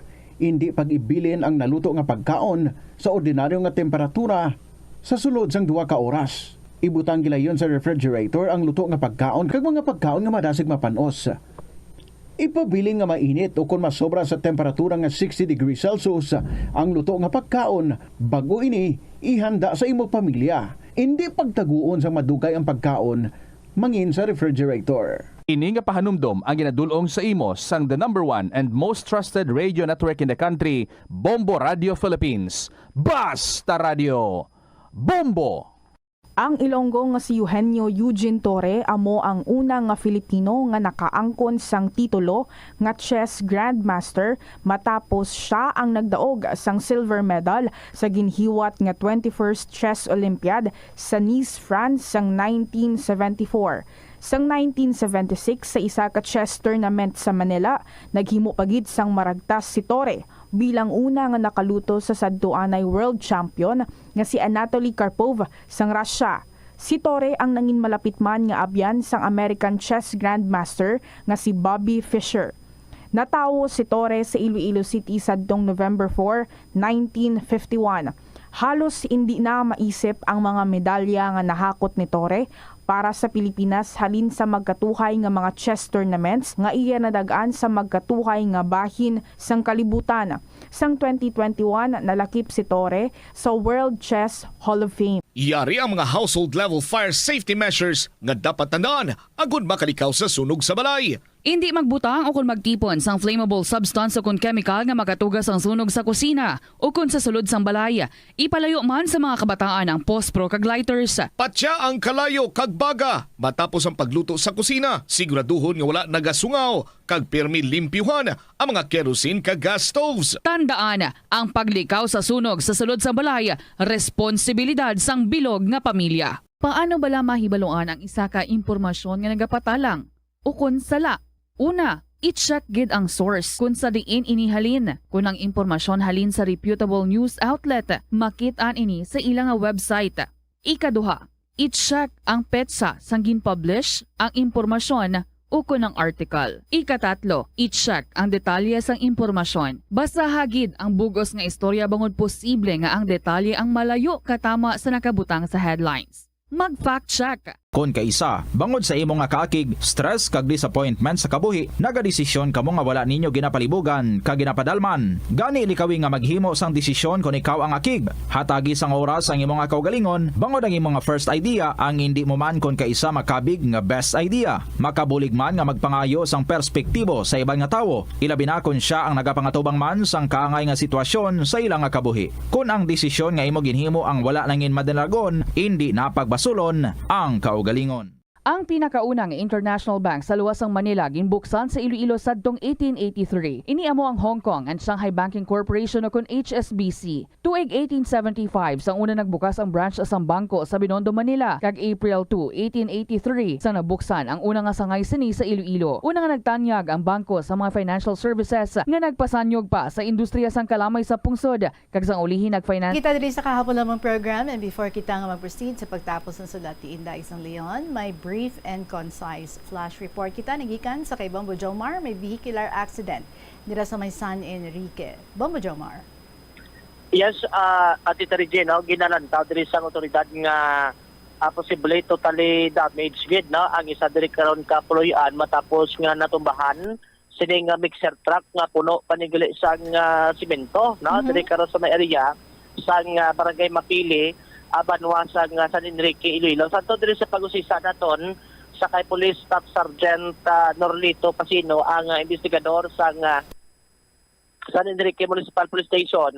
Bali halin ni sa sambit nga banwa ining mixer truck nga puno sa namixklad nga simento at itarigin nga padulong kung tani sa may bahin sa Banate, no, pay dito ang ilang sining operation. Unfortunately, pag-abot dira sa may area sa barangay Mapili, kurbadahon ini sa kuno nga dalan, kag may posibilidad nga medyo may kanasigon ang pagpadalagan sining nga driver rason nga nawad-an sa balanse kag didto dumiretso, no, nagtupa gid niya gili sa babaw katop sa puloy-an.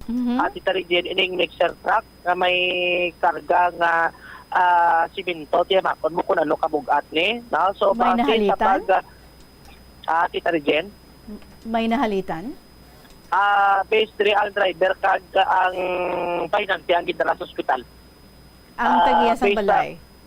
Ang sa balay amo to gid na check to kay initial wa ito sang tawo, no, nga nag-tiner kay na sang natumbahan, pero sunod sa investigasyon sa pulis kay ning balay abe do ikaduwa na ni kang ginatiniran gid nila meronan, pero may mga beses kuno nga kadto sila da pag magpulupungko da mag-ulistorya sa nasambit karon nga puloy-an sino kasubong man nagugin o bayan mas divine mercy kay wa ito sila nakabuyo that time sang natumba ining truck. Itarigyan na makon mo ang ining balay concrete ini siya, no, sa may iya sining nga dingding block pero pag check ko sa pulis kalapudpod, no, ang block ti makon mo kung may tawo abi sa sulod ti way talang pagayo no panano ang sitwasyon sini. So by the way ti mo to ang investigasyon sa autoridad kay do na matamat na pato kay ang simento gin pang dispose na nila kay kung hindi to basi kung hindi na gid makuha plus sa sulod sa mixer truck kay way na way na tumapatindog kay do totally wreck gito, no, ang status sila nasambit karon nga salakyan at itarigin. Kumusta status ng mga biktima? Ang biktima ara sa ospital at daron salvation. Okay. Itarigin report lang si Staff Sergeant Pasino sa pa-interview diri sa Bombo Radio. Nga napagyan sa Woodland company nga kontraktor puno na sa siminto o po ng ng pinante madulong sila dito sa barangay Wanico, Banati, pero halin sila sa Katanagan sa Enrique. Pag-abot sa City Baclayan barangay Mapili may kurbadahon dira nga pod korupsyon, madasig ang iyang guro nga dalagan na banisa daw nagtakingking ba sir? Kag naglapaw dito sa karsada kag nagginhugpaan yan yang balay nga naara sa igad nga dalan. Manupo ni sa sir nga porusyon ang isang dalan ang naginkuanan sa balasang truck ang gitumbahan. Okay. Pilason sir?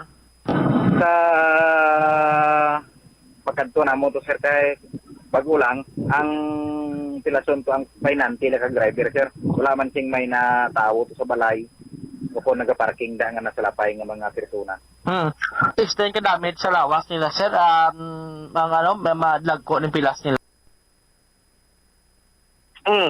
Si Staff Sergeant Pasino, ang investigador sa San Enrique Municipal Police Station. Dahil mata-mata ni Karonano, ginang-aktiveto ang area kada atuman ang presensya to sa woodland construction nga moto ang nagapargiya diri karon sa sining mixed truck at itarigent. Depende pa ni kung anong mangin istoryahan na ni ko sa giya kabalay kung pila ni ang extension damage kay ginalantag ko totally damage gid ni na sa sining gluntad karon ng aksidente. Sige.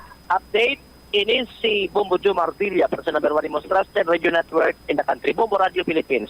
Extra Radio. Bombo. Maraming salamat sa mga update report. Bombo Joe Mar, balikan natin diri ang sulat ni Inday San Leon. So, Tita Regine, pag abot sa deadline, gina-pressure ginira ako nga magbayad. Gani, nagpangita duman ako sang lending. Nag-loan ako liwat, 20,000 pesos. Kaginbayad ko dayon sa lupa. Nagsiling ako sa ila, ang kulang pagkatapos COVID. Nagpasugot man sila tita, kag nagperma sa kasulatan. July 2020, ginpadalaan kami sang summon sang barangay. Nagreklamo sila nga wala kami nagsunod sa kasultanan.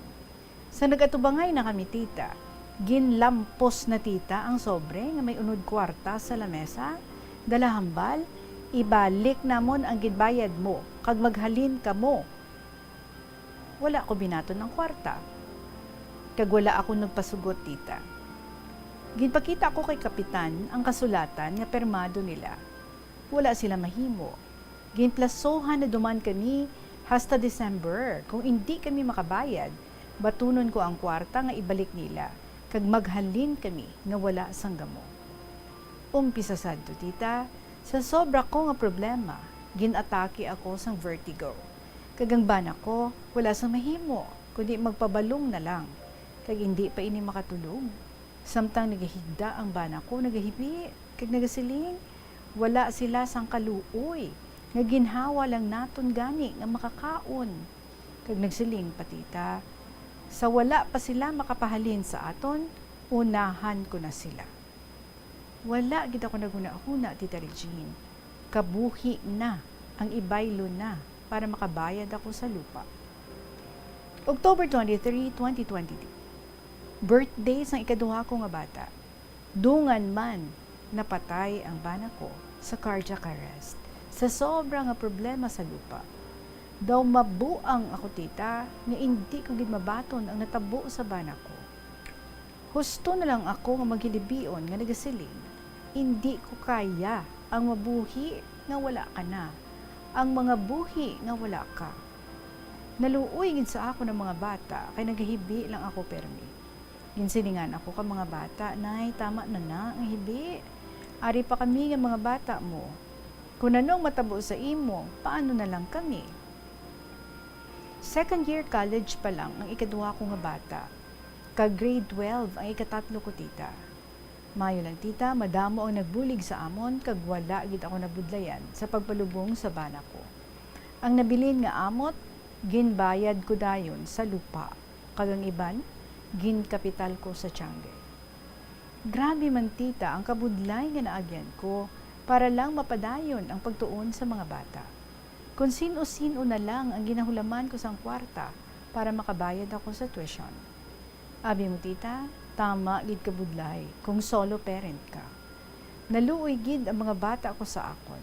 Bisan na budlayan na gid ako, nagpursigi pa gid ako tita. Mauntat tani ang bata ko nga lalaki isa ka tuig. Wala gid ako nagpasugot. Ang siling ko sa ila, bahala na kung malubong man ako sa utang. Ang importante, makatapos lang kamo sa pagtuon. Antuson ko inatanan kay hindi ako gusto nga maagyan ninyo ang naagyan ko sa kabuhi. Abi mo tita, adlaw gabi ang pangamuyo ko sa Ginoo, hatagi ako sang kusog kag maayong lawas para lang sa mga kabataan ko. Sa laktod 2022, dako gid ang pagpasalamat ko sa Ginoo nga ginpamatian na ang pangamuyo ko tita. Nakatapos gid man ang ikaduha ko sa West sa kurso nga Bachelor of Secondary Education Mathematics. Kag nag-cum laude patita. Kag nakapasar dayon sa board exam. Kag nakaobra dayon tita. Nagilibion ako sa sobrang nga kalipay. Kag ginsilingan ako ka mga bata. Nay, maguntat ka na sa obra mo. Tama na ina nga pangabudlay sa tawo. Kay kami naman ang bahala sa tanan nga garastuhan. Kag dako gid ang pasalamat ko sa Ginoo nga ginhatagan niya ako sa mga bata nga maalam kag mabuot. Subong Tita Regine, ang ikaduha ko nga bata amo naman ang nagagasto sa pagtuon sang manghud na nga lalaki sa UI, third year college, sa kurso nga criminology. Kaya ang kamagulangan ko, siya ang nagabayad sa lupa. Kag-ari na lang ako sa balay, nagabantay sang tiyangge, upod ko ang lola nila. Kung parte duman sa bata ko nga ginkuha nila, malapit gid ang buot na sa amon. Kag nagahangpanay sila nga maguluton. First year college na siya sa John B. Abi mo tita, hindi ko gid mapunggan ang pagtulos ang luha, samtang nga nagasulat ako. Kung hugot ang pangamuyo, kag ang pagtuo mo sa Ginoo, ginasabat man sang Ginoo. Ang tawo nga mapainubuson, may ginatigana gid ang Ginoo nga maayo nga palaabuton. So, dili na lang ang kasaysayan ko, Tita Regine. Kagpasensya ka na sa malawig ko nga sulat. Ang tagpadala, Inday Sang Leon.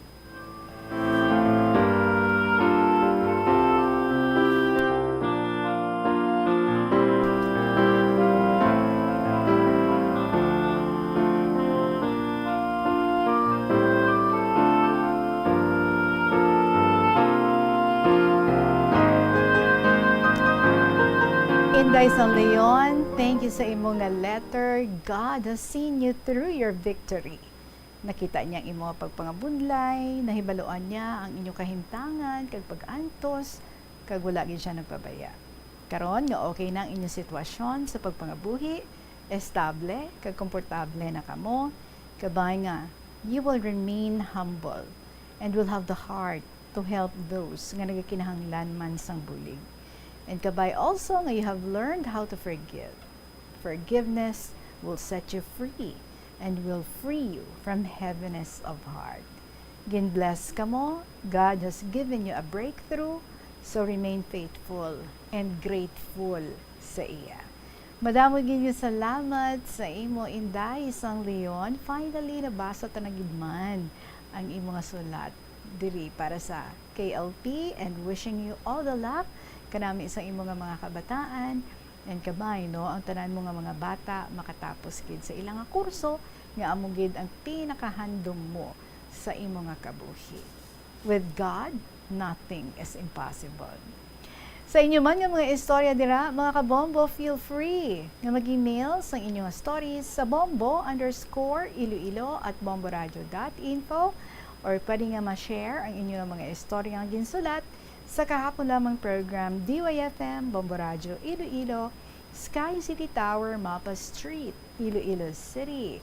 Narita ni kita diri isa ka sulat, no, pang Father's Day ini, pero why naging kita sa nabilin nga oras, but we will see tomorrow. Okay na kami ni Sacrifice Mothers ang uton. We will see if we still have the time para nga makasulat sa or makabasa sang letter tomorrow. Lantawon nato ni na. But for the meantime, advanced Happy Father's Day gid sa mga great fathers out there. Magasunod na ang inyong mga paborito nga mga dramas, ang Tuyang Ermitanya, Provincial Jail, kag Dear Diary. So enjoy. Ako naman magapanumbalik para sa inyo tomorrow. So sa gihapon, ini inyo alagad si Tita Regine para sa kahapon lamang program. Salamat sa inyo tanan. Good afternoon and God bless.